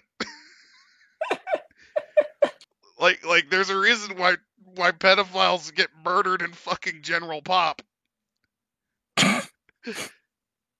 That's something I will give the Ugandans. I'm pretty sure they're not pedophiles. Just bestiality enthusiasts and rapists. Yeah. It's just that. Most of this stuff is crap. Wanna take a look at the sparkly Bichon magical girl rules? Definitely, because we've already read the benefits over 200 pages ago. Again, the editor committed suicide. 264, composure. Which is what Gabriel Strange wishes he has. Stabilizations of major wounds. Oh no, group healing where they just get into an orgy, I bet. Yeah. Oh god. No, it's literally Agmara expenditure is shared among the group. Each member can donate as much Agmara energy as they want. So it is literally sex. You heal your sucking chest wound by getting a blowjob. You just, like, your fucking face is smashed open, your eyeball popped out because of the damage to your fucking skull. Your brain's oozing out and you're rapidly forgetting how to think, how to breathe. You've become Just retarded. fuck the wound. Just fuck the Literally wound. fuck the pain away. Can that be a title for this? Fuck the pain away. No, I'm saving that for when we're basically in tears and we just want to kill ourselves. So probably when we read the next Beast book. No, seriously, fuck Beast. Hellish composure is similar to that of the human. Composure includes how Ahara carries himself, how physically attractive he is, and his ability to remain calm and competent in moments of crisis. Yeah, we know. You wrote about this like 200 pages ago, you fucking imbecile. In some cases, low composure can even be detrimental to the health of the character. Occasionally, though. Only occasionally. If a character follows the path of his tribe, or at least adheres to the ways of the Wraithathu, he will remain composed. So, oh my god, it's literally... this is literally the writer stealing the integrity stat from the Chronicles of Darkness. But forcing you to roleplay as a horrible shrew people. Shrew people. The hungering. Still a better book than Beast. Yeah. Although, then again, reading Mein Kampf is an improvement from Beast. I'm pretty sure... Reading the Communist Manifesto is an improvement from Beast, and that is the most boring thing you could ever possibly read. It's the most boring. It's boring and self-indulgent, but it's better than the boring self-indulgent book of Beast. Reading William Lynn's work, Victoria, is probably better than Yeah, Beast. because it's entertaining. It is entertainingly bad. Literally, when a massive portion of the U.S. Army revolts literally because no girls allowed, the response by the U.S. government is to just hire gangbangers and MS-13 gangsters to fucking take them on.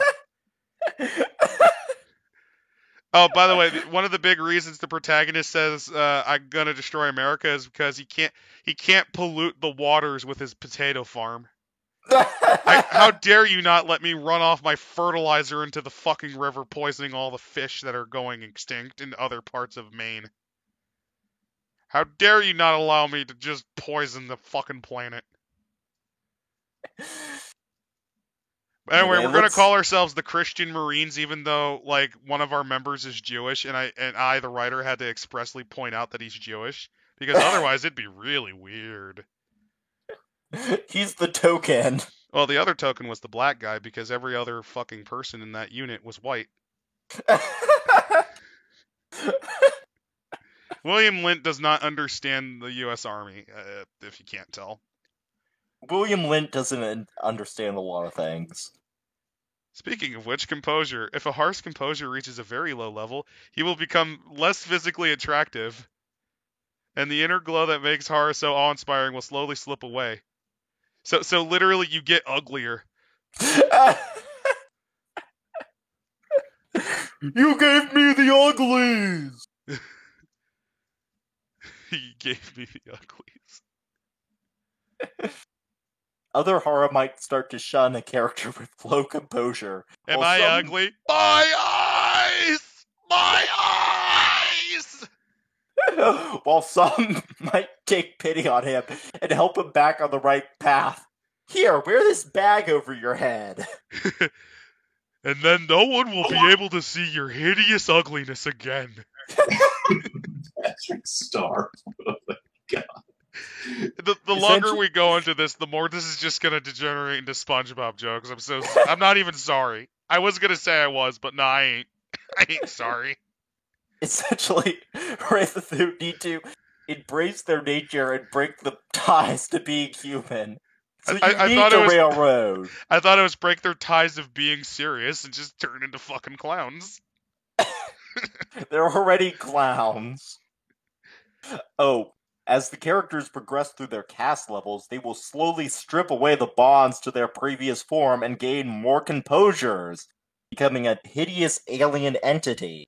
So what you're saying is it's the opposite of all the other Chronicles of Darkness. This is him subverting your expectations, where the longer you stay as this not human, the less stable you are. This makes it less likely they will fall back into the ways of humanity. It also makes the game less fucking interesting. Because one of the big don't- themes that worked in Chronicles of Darkness in the old world was you were fighting for every shred of your ability to stay alive as a functioning person. Like with See, Vampire, the this- longer you get, the more you lose your grip on humanity. And the more you become this monster. With werewolves, it's literally tying the balance between, you know, your desire to feed and being able to do your job in hunting bad juju. With mummies, it's actually the opposite, where you do gain more clarity, but the problem is you get weaker and weaker as you keep going. Because you're on a timer. You're a timer sent Yeah. by these Eldritch monsters. But you want to progress though. Otherwise, you're just back to square one, repeating the same shit over and over and over. Yep. Well, with changelings, it's literally you want to hold on to your humanity, or else you'll become a literal Eldritch abomination.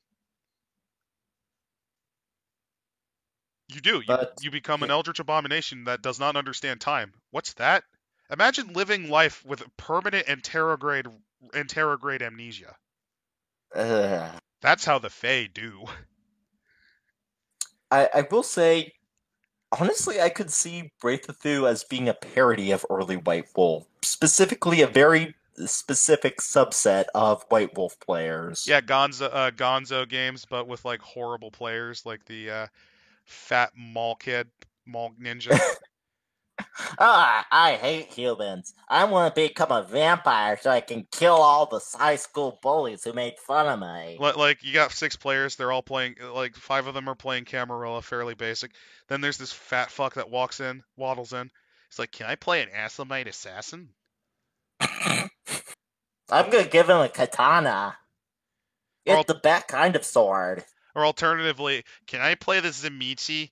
You know we're playing Camarilla. I'm the Nanarch. Fuck. Whatever. And his first action is to turn like a random person into a chair. So basically, Beavis and Butthead play World of Darkness. That's literally how. You it know, came down. another thing is I would be the guy that would play a Malkavian that believes he's Steve from Blue's Clues and that he's seeing blue and he must solve things. Well, actually, combine Steve with Son of Sam, and I think it would work very well. Like Blue's ones telling you marked the with- clues to find the murderer, so you can murder them. So you're kind of like, My- hey, Steve, my Dexter. puppy- my Like you puppy- see you see your pet dog as a cartoon blue cartoon dog that gives you clues. And all the clues Oh are my you God. murdering someone. due to the weird things that like Malkavians work that actually could work. I will say on the bright side, you're getting there, but at least you're not fish slapping Malkavian tier lunacy. Malkavians do run the gamut, and they're kind of the meme character that you bring out if you just want to play something that's not serious at all. It's like, we could do grim politicking, but I'm gonna be the guy that just walks around in his fucking underwear and shouts at lawn gnomes all day. So what I'd want to play. That is a viable Malkavian build. Just underwear screaming lawn gnome man who fucking throws rocks at children because he believes they're gonna steal his teeth. and he needs his teeth so that he can figure out what the government's going to do next. Like he needs to find out when the next 9/11 is going to happen. Because they broadcast the radio waves, and my teeth are to pick them up. Because I got a metal filling. Because fluoride is a tool of the devil. Oh man, we're losing track. We're losing composure. We've already lost our composure. All right, let's go to 267. Oh, there's a nice Oh yeah, Arabian horseman. Somewhat competently drawn. Mildly time. competent, although I will say there's a lot of eye droop on one side. Oh yeah. But well, maybe no they just had a stroke. Maybe they just had a stroke. They ate 5 pounds of Jack Scalfani's ribs because it was keto. Actually, the person riding that horse is actually dead. It's just, the rigor mortis has kicked in, so their legs are clenching onto that horse. Let's see. The Art of War. Oh, the combat rules. Oh boy. Let's watch as Gabriel Strange doesn't even understand the bare basics of warfare. Adam, do you want to read this paragraph? Which one? There's a lot of them on this page.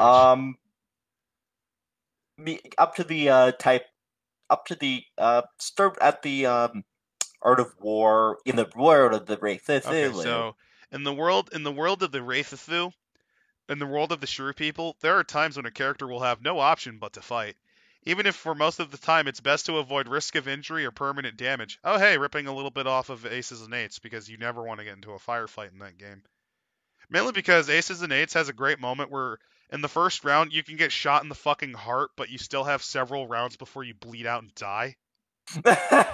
So you can actually go like 20 rounds. Your heart is exploded. You are gonna die at the end of this fight, but you just keep going. Dragging more people with you. Anyway, the weapons Shrew people use must be tough and durable, because basically Ogren proof. Therefore, it's little use for them to raid abandoned humans' houses to steal the ornamental weapons found decorating literal mall ninja like katanas. Often found decorating. No, Gabriel. Most people don't have a collection of mall katanas in their living room. There's always one embarrassing relative that does, but it's just the one. Such ornaments will be useful for no more than one serious melee, as the blades will become dull, bend, or break, and Wraith of Cthulhu are too retarded to know how to smith pig iron into actual iron. Wraith of Cthulhu do not plow into combat unless there's no other option. No, we've seen that they clearly do. In all of your role-playing previously, you buttholes. I thought they were like hooting the most deranged chaos. At least the Ugandans are. Because they know that while their form has been enhanced, it can still be damaged, and magical attention is no longer as easy to acquire as medical attention. I thought it said magical. Medical attention is no longer as easy to acquire as what it was. Do they even know that you're supposed to boil water to kill bacteria in it? No. They just dump raw sewage on the wound. that'll cure. They just use essential oils and essential oils and what's the other and vitamin pills that they find, like old Flintstones vitamin pills. No, it's the vitamin pills that Alex Jones promotes. So where were we? Okay. Some of the warlike tribes, such as the Vars and the Ugandans, will not go headlong into combat. Bullshit. You think the Ugandans have the ability to plan anything at all? Their fucking idea was to just literally have a party on the Space Needle, and that was their idea of saving themselves from the Vars. But the thing is, I thought with the Vars, they had the Vars. I could believe having an effective military. Yes, that's their whole shit. I thought the whole point with the Ugandans, they were basically like Khornate berserkers. That's the level of composure they have. They're literally just hooting tribesmen. So, the Vars I could believe understanding it's not a good idea to take casualties, so let's try to minimize them on our side. I could understand that, but not the Ugandans. They will at least take a few moments to assess the situations. The Ugandans have lost too many of their ranks by foolishly rushing in, so nowadays they will at least assess their opponents to call for backup if they need it. Oh wow, so they became cucks.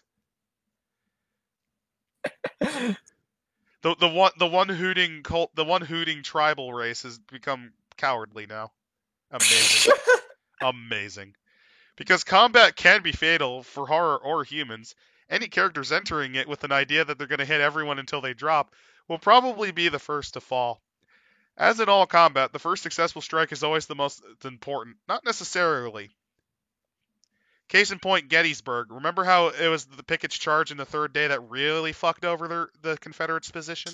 Yes, if they would have maintained composure. In fact, there were many things that if they pressed the advantage, like in the first couple of days, the Confederates could have completely wiped their Union's positions on the.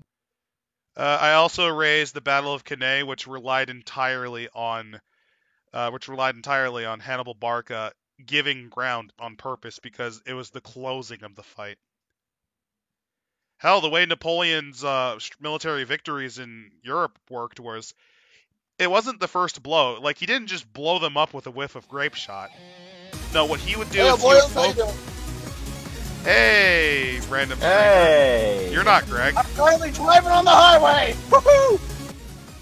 Get the fuck out then. You're gonna kill yourself. Nope. I hope I do. Oh no! Anyway, this is Biggie, and apparently you weren't even in Beast the Primordial. How come you're suicidal? Well, because let me tell you, life just ain't too good. I'll tell you what. That's why. Well, anyway, Biggie's here, and Hi. we're currently reading Wraithathu, and we're learning about how the Ugandans have become cowards nowadays. What happened to the Ugandans? Oh, basically they goon swarm tactics until so many of them died they finally learned you're supposed to think a little bit before you attack. And then they run away for backup whenever possible. They didn't realize what the true magic was? Which is to gain 500 pounds, because literally magic is gained from eating. Uganda. Oh wait, shit, am I currently on the air? Yes, you are, Yeah. motherfucker. I'm on the internet, I'm on the internet, I'm on the internet, I'm on the internet, I'm on the internet. Yeah. So speaking of embarrassing, we were just kind of talking about how the first blow in a battle's usually, like, it can be. Like, sometimes if you hit really fucking hard, you can win for the day. But that's the type of thinking that led to shit like the Battle of the Somme.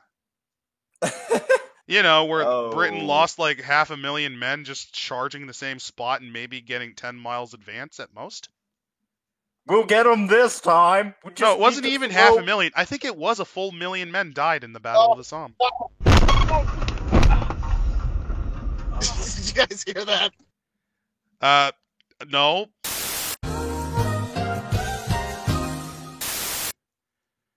So, let's see. Where were we from last we met?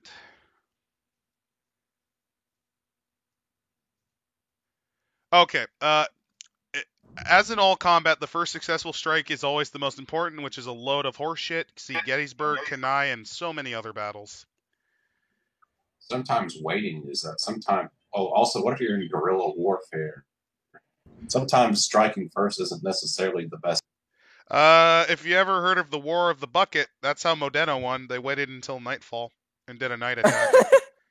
They were outnumbered heavily, and they just did a night attack. The Bolognese force ran off, and then they just literally started crab raving at Bologna's walls.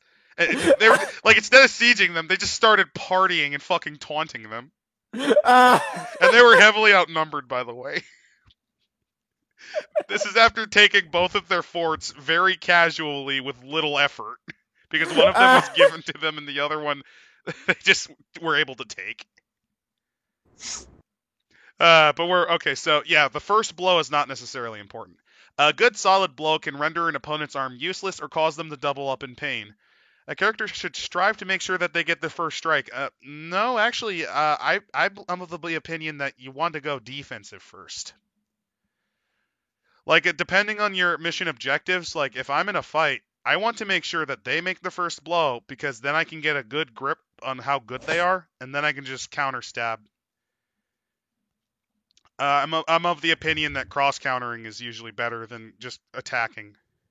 But so a character should strive to make sure that they get the first strike, but rash rushes into combat can result in the necessity to create a new character by the end of the game session. Like, imagine you try to stab them and you overextend, and then the guy just gets you right in the throat. So which one is it? Yes. It is that, yes. A good combatant assesses the field of play, observes what kind of weapon their opponent carries, and from that judges the best course of action. So, okay. I mean, that's if you're in a fight, if you're fighting personally, but in a real war, it's usually better. You got to know your men and the terrain and what you're facing against. By the way, the quote over there is pretty horrible. It is not the length of a human stave that matters. It's the fact that he needs both hands to hold it without making a fool of himself. Okay, then. Our heroes, everyone. True, people. But by the way, do you like the word of warning? Combat can be fatal. You might die. I thought the right through there were invincible. No, you could totally die, just probably not, because you could just totally bullshit your way into getting like a million free points. Weren't these fuckers invulnerable enough to withstand tanks, from what I understood? Like, No, it's more like humanity just collectively shat its brains out of its collective ass cheeks and just fell over for them to win. Pretty much. If a character has a tendency to run into any combat situation unprepared and without caution, they can, and probably will, die. This game is not based on Hollywood rules. It's based on how weapons damage bodies in the real world. That's why punching a person in the face does more damage than a fucking knife. If you were faced with a trained swordsman in real life, you would probably have little or no hope of coming out alive, unless you were similarly trained or had a fucking gun. Insert Saints Row 2 clip of the player shooting Kazuo Okuji in the fucking guts with a gun. I was gonna say the Indiana Jones clip, but that works back as well. Back to back. Training is vital in combat. And is a good grasp of strategy and knowledge of defense. Oh my God, what was that? Your phone as you're running over shrew people, which may actually be small children. I can't hear you. Yep. Here it comes. They're going on the highway, boys. See? Oh, accident, here I come! No! Splat, splat, splat! Oh God, here I come! I'm just kidding. By the way, if he does get pulled over, I will actually keep the fucking time he gets pulled over and questioned by the police. He's currently trying to get to Area 51 to Naruto run at it. He's Australantia is where he's wanting to go. He's in Quickville. He comes from Hippo Island in the South Pacific. Alright. So, rest of this is pretty much bullshit, blah blah blah. Oh, here's a good quote. No, here's a good example of, someone's actually wearing some tartans with fucking cowboy boots. Tartans with fucking cowboy boots.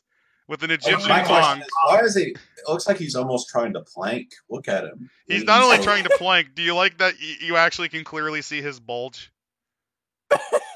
Insert cringy furry roleplay there. Oh. Ooh, what's this? Notice his bulge. Ooh, what's? Look at that fucking hand proportion, though. Hey, since I've been in this server, I've been on excellent behavior. Damn it. You don't have to keep outing yourself as a degenerate, you know. Oh, you heard it here, folks. Child Blaster's a cocksucking faggot. By the way, do you like how his neck is thicker than his fucking waist? Oh my god. Oh god. It's like He's sick. It's like his neck is trying to come out of it. Also, do you like how his Popeye arms are thicker than his fucking waist?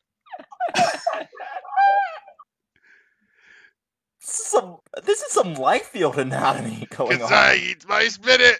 Cause you's gonna be finished when I eat my spinach. I'm rapist the pervert man. Doot doot. Oh god, combat styles. Oh, they actually tell you how to develop your combat styles. That's actually kind of interesting. And then Oh god, and then he goes into great detail about all the kung fu. Yes. More like kung fu. No, we read that 20 pages ago, I think. I don't know anymore. Damn it! A joke. I have mastered trouser snake style. No, that's Does a bunch of half-assed hand signs, forbidden technique, pulls down pants, and just proceeds. snake. No. No. Shadow snake technique, and it just it's fucking. He just starts shooting ropes everywhere. Ah! And remember, because their sperm is acidic, their flesh just starts melting off their bodies. It's like, oh wait, wasn't there a horrible, like, weird, goofy porn that did that? I wouldn't know. There's like, I have this gif in my head of like a dude getting his head chopped off with either cum or some other weird fluid. Well, what happened to the aliens porno? By any chance, like There was an aliens porno? Yes, there was. Probably was. I mean, who wouldn't want to fuck a xenomorph?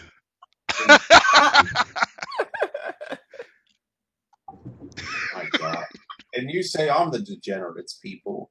Hey, all You're I'm just just saying out. is that Troy Geiger was some pretty weird fucking shit, man.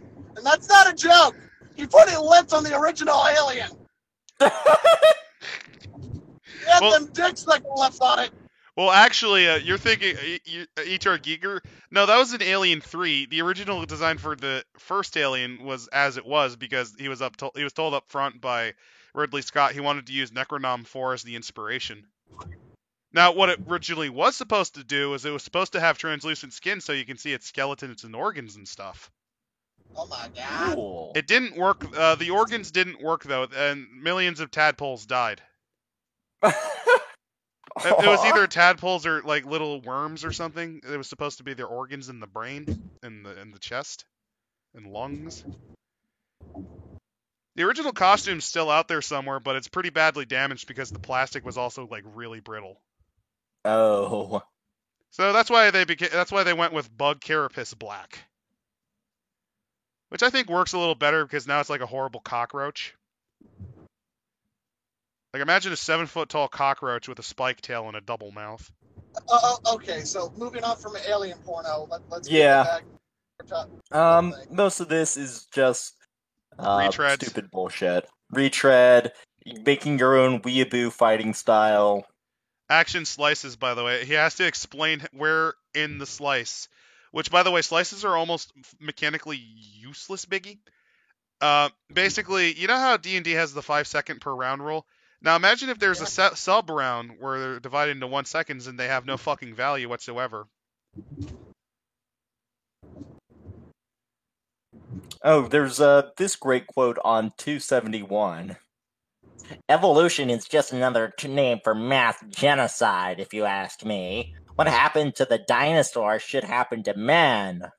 I don't have that. Instead, I have a true artist of the soul can paint pictures with just a few thoughts. You have a long way to go before you can even draw a stick figure. It's almost clever. It almost worked.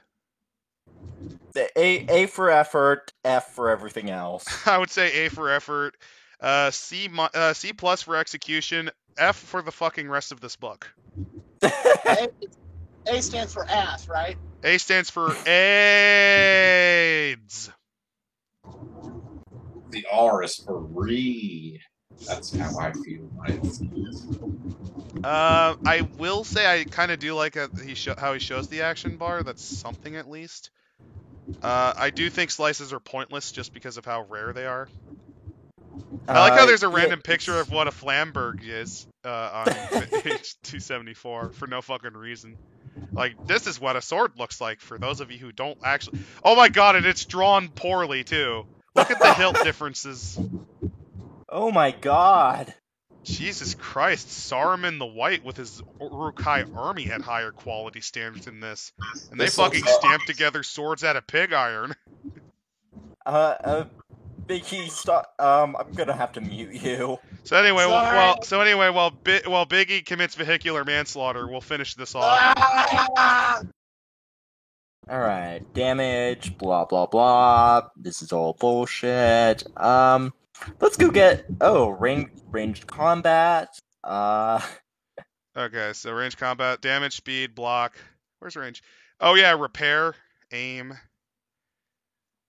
2 weapon fighting. Oh, ranged combat. Hey, there's the Enfield, which that's a bullpup design, and it doesn't look that comfortable to wield. Not gonna lie, that doesn't look fun. I think the SA-80 is regarded as a really shitty gun. Well, I know it might one also of that just be line bad was. art. It might not be the SA-80. It might just be the artist like drawing it poorly. But it doesn't look like a gun that I would willingly want to use. Ugh. It looks so scrunt. Like bullpups are.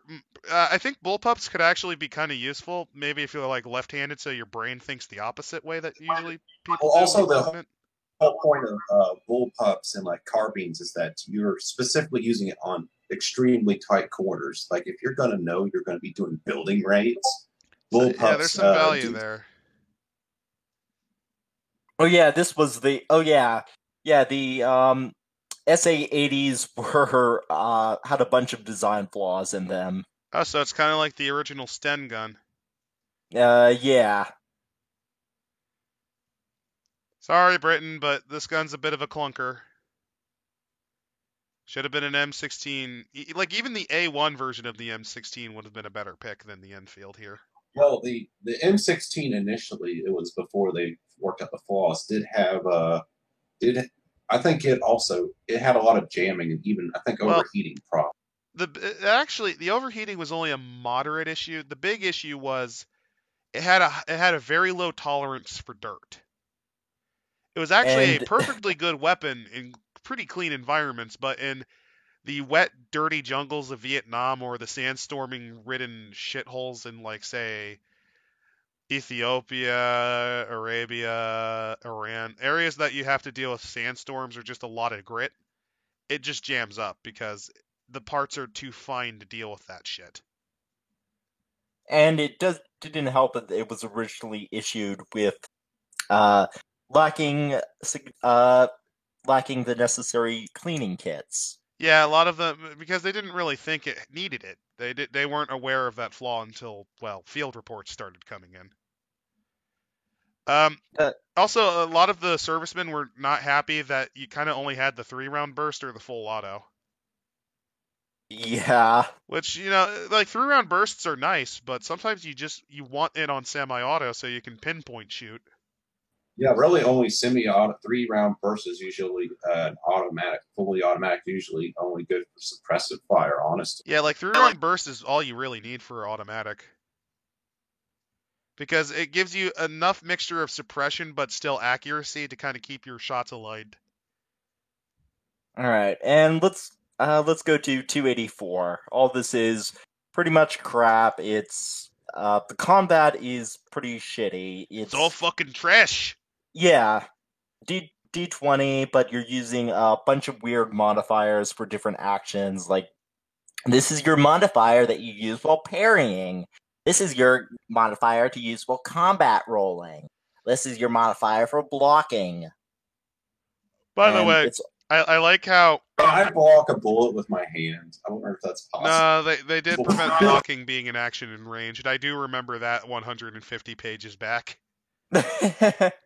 I do like, for those of you who are used to the D20 system, you're probably like internally going, "What the fuck now?" Because a nat 1 is a critical success in this setting. That's beauty of roll under. Yeah, rolling under is the point of this game. I know it's not something that's completely unfamiliar because that's entirely how Call of Cthulhu and actually the Warhammer pen and paper games, at least the older ones before Fantasy Flight lost the rights, did it. So it's really just kind of the opposite. I think some of the really early editions of D&D had similar stuff with skills. Yeah, like rolling low on skills was important. Rolling high was bad. And it's kind of similar with THAC0, actually. Like rolling low to bypass armor was good. But you wanted to have it high on the die roll because it was reversed for some reason. THAC0 was a pain in the ass. But yeah, and anyone who says that 2E was superior to 3.5, I think, no offense, but you might have been held under duress until you gained Stockholm Syndrome for THAC0. Speaking of THAC0, armor! Oh boy, let's pass the energy use in combat because no one fucking care. Okay, armor shields its wearer from stray blows and affords protection in battle. In the world of Wraithathu, any serviceable armor is extremely valuable, even if it's just a bunch of tires taped to yourself. I'm just now envisioning like a dude walking around in a cardboard box, like plate armor. It's just you cut boxes into armor. I would love the fact that if this was a Gonzo setting, that if it was like if they were like orcs and they were like psionically active, that their belief that this cardboard will protect them actually makes it start to function as. I do know that in earlier editions of Warhammer 40k, you could actually make an orc believe that a piece of cardboard is a gun and it will actually fire bullets. The funny thing, though, is actually the Chinese actually that there is paper armor. There actually is real paper armor, though it takes special resin to make it work. Like we're talking like basically taking phone books levels of thickness of paper, coating it in resin, and so it's almost like a wood-like armor that is surprisingly water resistant. Yeah, but you're implying that Gabriel knows about that. Gabriel didn't even know that gunpowder is actually pretty simple to make. Good armor provides a high resistance to physical attacks and is comfortable to wear in terms of its weight and the bulk of its component materials. Blah, blah, blah. Heavy armor makes it more difficult for a character to move with agility. Don't say. And if it's too restrictive, it becomes virtually useless. You don't say. Since the characters would move too slowly to avoid repeated attacks. It can be useful for a character to wear different layers of light armor to provide more protection. So kind of like spitting in the face of what D&D did, which I actually kind of understand. I've always had the assumption that the higher level armor, like plate mails, usually probably has like a layer of stuff under it. Yeah, they usually do. Like I assume that too. Like I said, I mean, in real life, most in medieval times. But you didn't just wear plate armor. You also had gambesons underneath, which is also armor too. Even with that, if you had gambeson, you would wear gambeson chainmail. You might even have a breastplate if you can afford. Basically, in medieval combat, you wanted all the. Your chest was protected with at least 3 layers minimum if you had the money. Yes, because technically 4 if you include padding to prevent getting hurt. Sorry, I keep talking over you.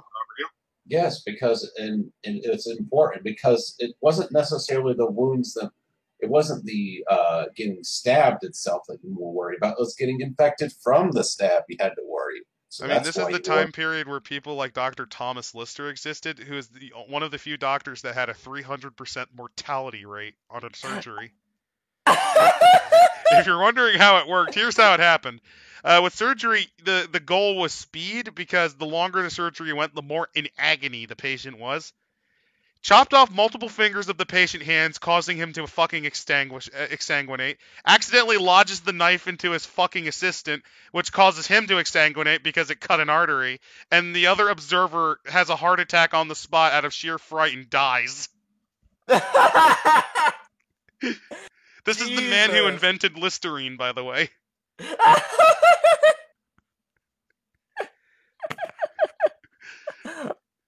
3-to-1 KD, 3-to-0 KD ratio.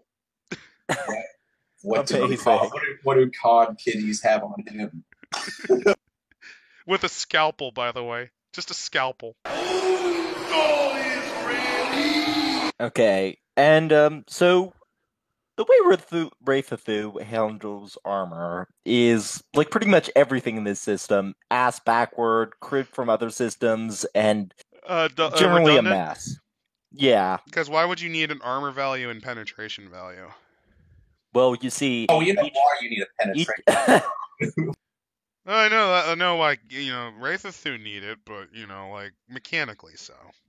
Personally, I see that just in case if you have, like, if you're going for the layering armor rule, which is something I would actually love in a armor system, is that, certain armor, I believe armor should provide a form of damage resistance. I know there's some old 80s mecha tabletop games that actually do that. Like I said, there should be certain case, like, well, I have a great sword. Well, no, you're... Yeah, I mean, it's a big hunk of metal, but here's the thing. I'm wearing plate mail. Underneath that's chain mail with a padding underneath that, as well as gambeson underneath that. Should have brought a hammer. Sword. I know that GURPS does the DR thing, but Wraith of Thu has each weapon have an armor penetration value, which dictates what level of armor a blow can penetrate. That's like from AD&D, like where +1, like if you have magic resist, what was it, DR, or if you had magic armor, like let's say you have to fight Lord Kilburn and he has +2 armor, but the problem is all your weapons ain't gonna do shit on him, Chief, because you don't have +2 weapons that can bypass that. Also, have fun. Each set of armor has an armor value, which is what the weapon's AP needs to beat in order to penetrate the armor. So it's like an ass backwards AC from 3.5. Yeah, vaguely. It's weird. It's weird that you need to evaluate whether or not your weapon can even punch through. Shock damage is when a weapon hits the armor but does not penetrate it. Thus making the point of even needing a weapon that can penetrate it pointless, because you could just keep smashing them until they die from brain damage. Well, Adam, I think you should read this. The actual system. Okay, system. If the weapon's armor penetration is lower than the armor's armor value, the weapon will bounce off or be deflected. However, the blow might have enough kinetic impact to cause shock damage, which inflicts minor wounds. Okay, so if the AP is less than or equal to the AV, but more than half of the AV, the character will take half the damage in total minor wounds, and the armor will take the same amount of damage. I'm already, like, losing my brain cells just reading this. If the shock damage inflicts more than 10 points of minor wounds, it'll cause 1 major wound, an additional 1 for every fucking 10, which we already know, you goddamn asshole. If the AP is less than half of the AV, no weapon will penetrate the armor and it will take no damage. What? And there's the important thing. Less than half. If the AP is higher than the AV, the weapon will do full damage to the character and to the armor. So the armor also has 8 hit points, by the way. Yep. And you take no damage if it's less than half, so you don't even get shock damage unless it's over half. And that's the important thing. We'll wrap. I think we should skim over the stuff about layering and the bulk penalty or whatever. But armor damage. Who gives a shit? Oh my god! Look, it's a stand. Oh my god! I can totally see this be a stand. It's a rape clown. Oh my god!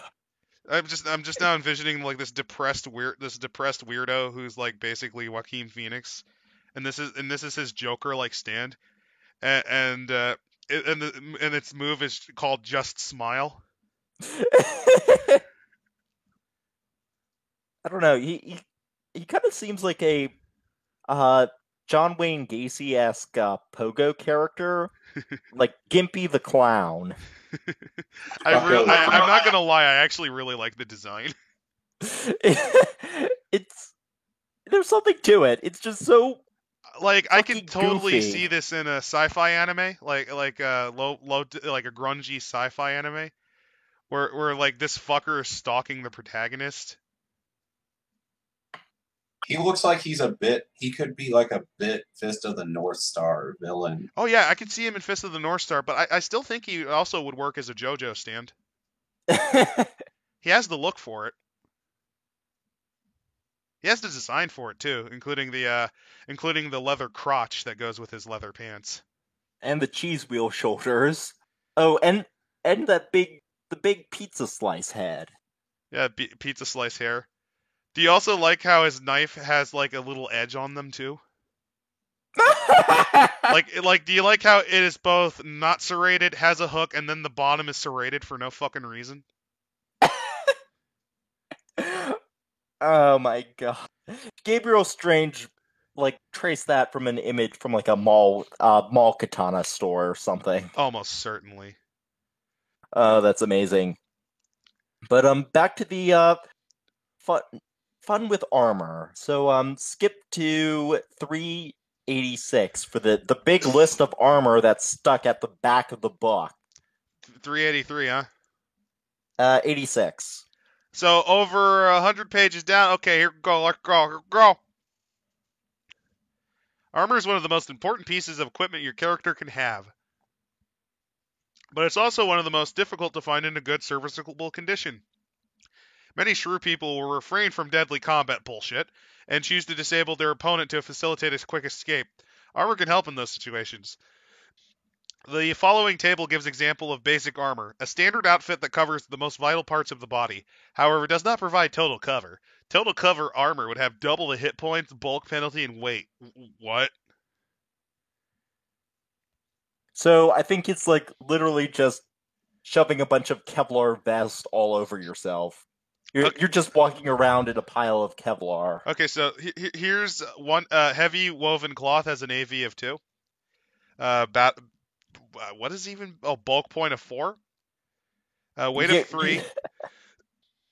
An HP of 30. It's common. Leather though is double the armor value, less bulky, but apparently weighs more somehow. I'm guessing the woven cloth because it's like a lot of layers. It's maybe that's why. You're bundled up like the kid in A Christmas Story. Yep. HP of 50. Hardened leather, basically the same, only a little bulkier with a little more AV. So it's kind of like it's also hard to find for some reason. Apparently, hardening leather by just rubbing piss on it is hard. Carbon composite, because I totally believe you'd be able to find that fucking shit. It is extremely rare. Armor value of 23. Bulky points of 2, weight of 1.5, HP 500. Extremely rare. So you could literally play Raiden from Revengeance. Well, don't forget, you can do like total cover armor, which would give you 46 armor value. Would anyone even be able to punch through that? Well, here's the thing. If we scroll up a little bit. Okay. Little bit. 382. This is the big thingy majig of weapons. Okay, so AP. I like how longbows have double the effect of short bows and crossbows somewhat a little weaker. Wait, why are composite bows weaker than longbows? They have the same punching fucking power. Because Gabriel Strange is an idiot. I like how the P90 from GoldenEye only has an armor pen. I like how a crossbow punches through better than the fucking P90. English longbow punches through more armor than the P90. But with your big gimp suit of composite armor, you are literally immune to everything except 50 caliber. Technically, the longbow you take half damage. A longbow can actually do shock damage to you and damage the armor a little bit. Well, no. This is using the full cover rule. Oh, full So- cover, yeah. Only the Browning. Only the Browning and grenade. No, not even grenade launchers. You literally You're- can just tank grenade launchers like it's a joke. And Yeah. this is only the beginning. Guys, No, it you ain't. just gave me a brilliant idea. If we do a Wraithathu, I kind of want to do it like Terminator, where you like have a shrew person covered in full plate, and he's just like he will not stop except for eating. He will not rest until he needs to pee. He will not rest until he destroys you. Well, remember that layering is a thing, so you can just add more armor on. So we Oh God, you I could like do the like fact this is My stupid. question is, what happens You if could- two enemies are? What if you're both like equally heavy armor? Does it just become like an hours-long slugfest to where it's boring? as Not even, well, it's not even slugfest. It's like pointless at that point because nothing you have will do damage. It's like having two kids fight each other with like safety scissors or something like that. Are you? And- Do you like how an AK-47 does less damage than a longbow? Yeah. Oh my fucking god. Do you like how the Desert Eagle does less damage than a fucking crossbow? Yes, a gun that a handgun notoriously known for how comically overkill is the polite word to use. You know what I Well- also love? An axe does way more damage than a shotgun. Well, I guess it depends on the things, but still. No, like a Well, like a wait, pump is it action the- shotgun, is it 12 gauge. Actual damage or armor piercing? Armor piercing. Isn't that stupid? Okay. Oh wait, an axe isn't designed for armor piercing though. Depends on the axe you're talking about, but he's likely not talking like military axes. Also, why is there no The ones hammer? that are- Where's my Warhammer? Because then Warhammer would be reminded of a real art. We'd be reminded of something that's actually good. Warhammer. I'm Then just now people want envisioning to play Bobby that. B laying on the floor, just drinking heavily, going, "Give me something for the pain to let me die." There are no hammers. And that's why he's drinking himself to death. He lost his Warhammer because this game doesn't allow it to exist. But let's get back to completely breaking this fucking game system. No, there's one more fuck you that I want to add. The Dirty Harry Special, the 44 Magnum, does less damage than a longbow from the fucking 12th century. Yeah. That's what- Dragunov sniper rifle with its standard Russian caliber based on the German Mauser rifle bullet does less damage than a fucking longbow. Well, it punches through less armor than a fucking longbow. So by this logic, a 44 Magnum with a full set of a full cover plate armor is useless. That's I Oh, find and that where is it? Oh, check out the support. Before I do that, I want to point out a couple more dumb moments, such as how a Winchester 1300 shotgun does 2d6, which actually puts it at barely better than a spear's damage output, which does d8 plus 1. Which what's the relevant armor piercing? Is it less than the spear? What was I looking at again? The Winchester shotgun. It's got Much less 7. than the spear. The spear does double penetration. So it actually will consistently do less fucking damage than the spear overall as a whole. Speaking of bullshit, do you like that a 44 Magnum does only slightly more damage than a fucking axe? I find this disgusting. I mean, But, and that an axe does more damage than a Glock 17 pistol? I'm just gonna wait for you to find it. Is it ranged weapon upgrades? Nope. It's it's on the bottom half of this of the weapon sheet. Oh, the accessories? Red dot sight, aim +2. Laser painter, aim +5. Telescopic sight not for rifles. What? What? What? Why would I put a telescopic sight on my Desert Eagle though? Okay, so I could totally put a sniper rifle scope on my fucking 50 Browning caliber machine gun, but I can't put it on my goddamn Springfield 0203 sniper rifle or my Why would Nugget. you Oh, silencer suppressor halves damage. I don't think that's how that works. It should reduce damage by like -2, but then like it should up your stealth rolls by like +5 or +10. Because the thing that I bet Gabriel Strange wouldn't know is that a silencer still is really noisy. It's just like instead of hearing a gunfire from like a couple blocks away, you'd hear it from like 50 feet away. So But like a building away. keep going up with the weapons chart. Do you like that a shuriken does more damage than a Derringer 22 caliber pistol? Oh my A A god! fucking shuriken. I It has the might- same penetration, by the way, too. So your Ninja Star actually hits as hard as the Derringer. Maltana. This is like definitely made by a person that believes in Maltana. Oh my The god! way- You can actually do 0 damage with a Derringer. Yeah, it is entirely possible to pull that off. Sadly, it's not the most disgusting thing on this chart. I like that the Walther the James Bond special does less damage than a fucking axe. Baby, you're the best.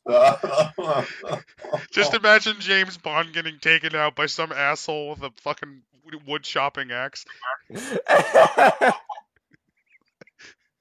Oh, making me cry. Like I said, now It's not even Jaws. It's not even like Jaws, 7-foot tall motherfucker with a big axe. It's just like some random asshole. goon. It's Jebediah. It's Jebediah. Like it is fucking wife beater, just wearing his underwear and bunny slippers. Like I said, this as a Bond fan, you're making me want this. This is like basically. I mean, that's common with that is playing the Spy Who Loved Me music. Baby, you're the best. Oh. Oh, do you like how I love how With- the 50 caliber does 40 10 damage plus 10. overkill, a little bit overkill there. Do you like how the grenade's armor piercing is only 7? Well, So I you mean, could- if it's a fragmentation thing, it wasn't too. It's stupid. It should be at least a 10, I think. But I understand. Like, if it's pure fragmentation, like a pineapple grenade, I could believe it. fun fact, that means that a medieval knight in plate mail and with chainmail underneath is immune to grenades. Can we get Adam Savage and Jamie Heineman to just like test that out with like a meat puppet in a suit? It's not the worst thing on the list though. You're getting closer. I like how flamethrowers have minimal penetration, even though their entire point Well, is they bypass armor. Oh. So their AP is 3. So yeah, if you to go give you an idea, flamethrowers were perfect in destroying fortifications and going through everything. Adam, if you go down to armor, by that logic, that means chainmail would make you completely by the game's own Completely logic. immune to flamethrowers. Yes. I'm completely fucking immune to flamethrowers.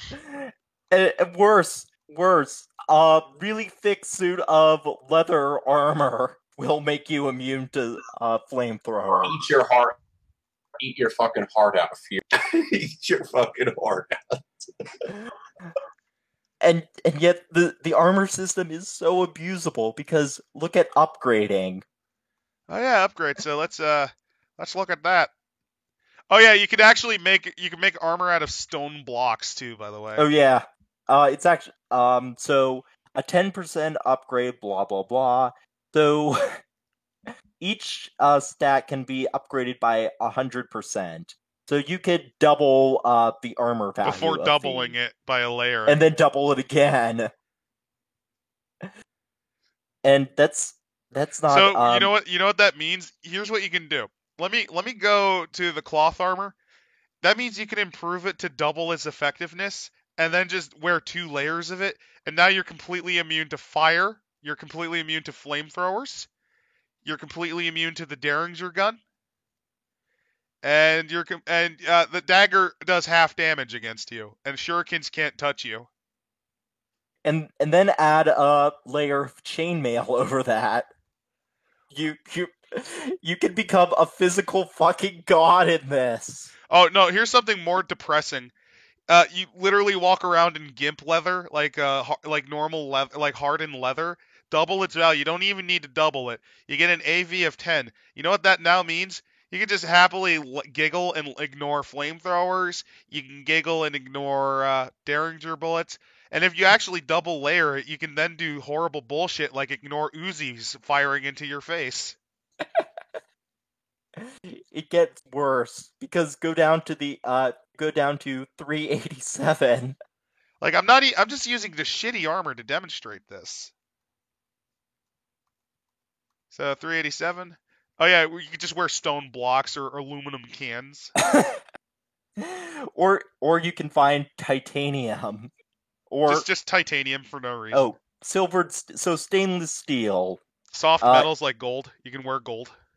It effectively doubles the armor value ratio while keeping the weight the same. Yeah, might as well be.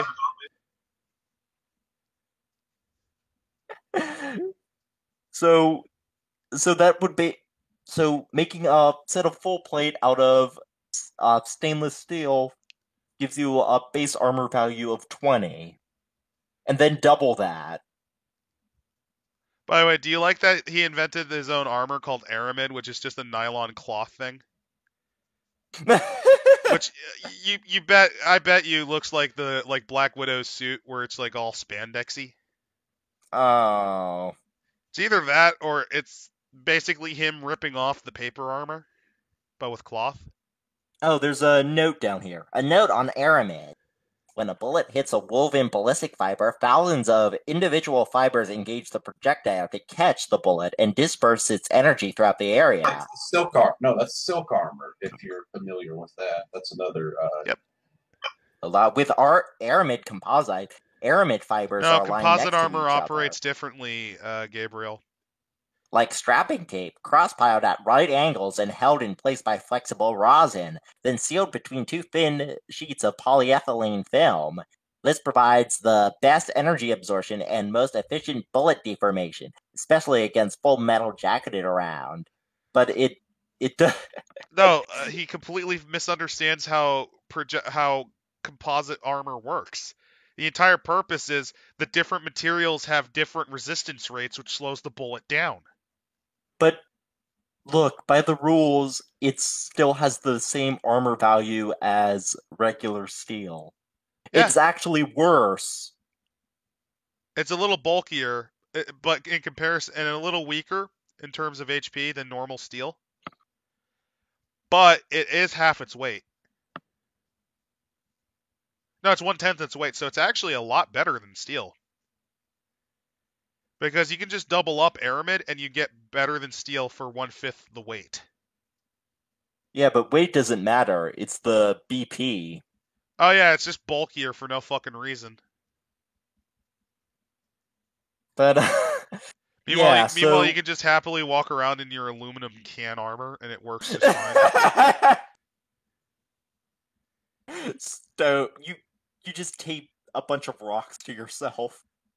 No, wait. You take cinder block. You get chained up cinder blocks, and that's just vaguely covering you. I still think the aluminum can one's better. That means you become a pots and pan robot, like it gets your covered in armor.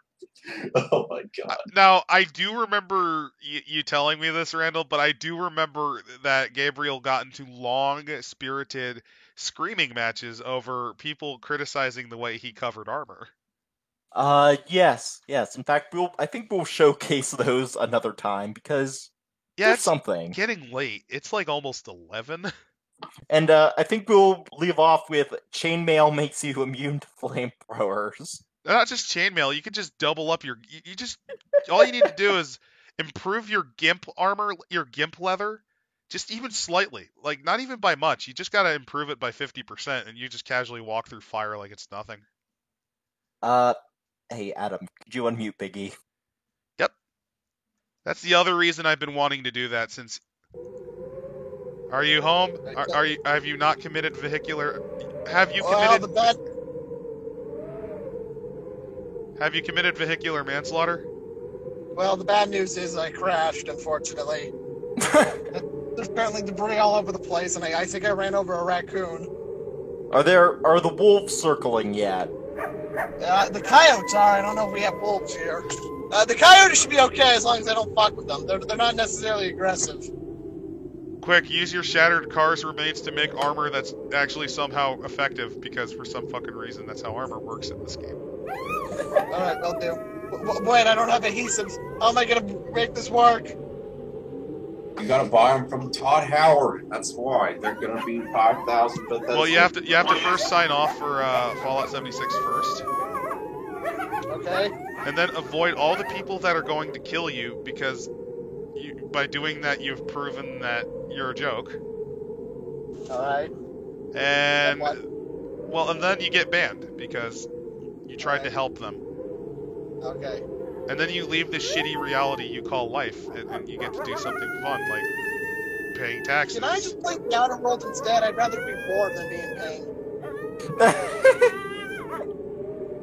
Alablaster loves the Outer Worlds. He told me how much it is. He likes the trans and exclusive lesbian play. I want to, like I said, when I've played the Outer Worlds, I just felt like by the end of it, I just wanted to smash my cock with a rock so I feel something by the end.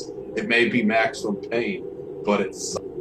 Speaking of which, I think given that we've been going on for like almost 3 fucking hours, that we might want to put a bullet in this one so that it just can pass on to the next life, where it can proceed to traumatize and horrify new people. Yes. Also, we do need to airlift Biggie out of the fucking hell dimension he accidentally crashed into. Help! The wolves! Oh, so there are wolves. Anyway, let's cut this off before this gets taken down for being a snuff film. Have a good night, everyone.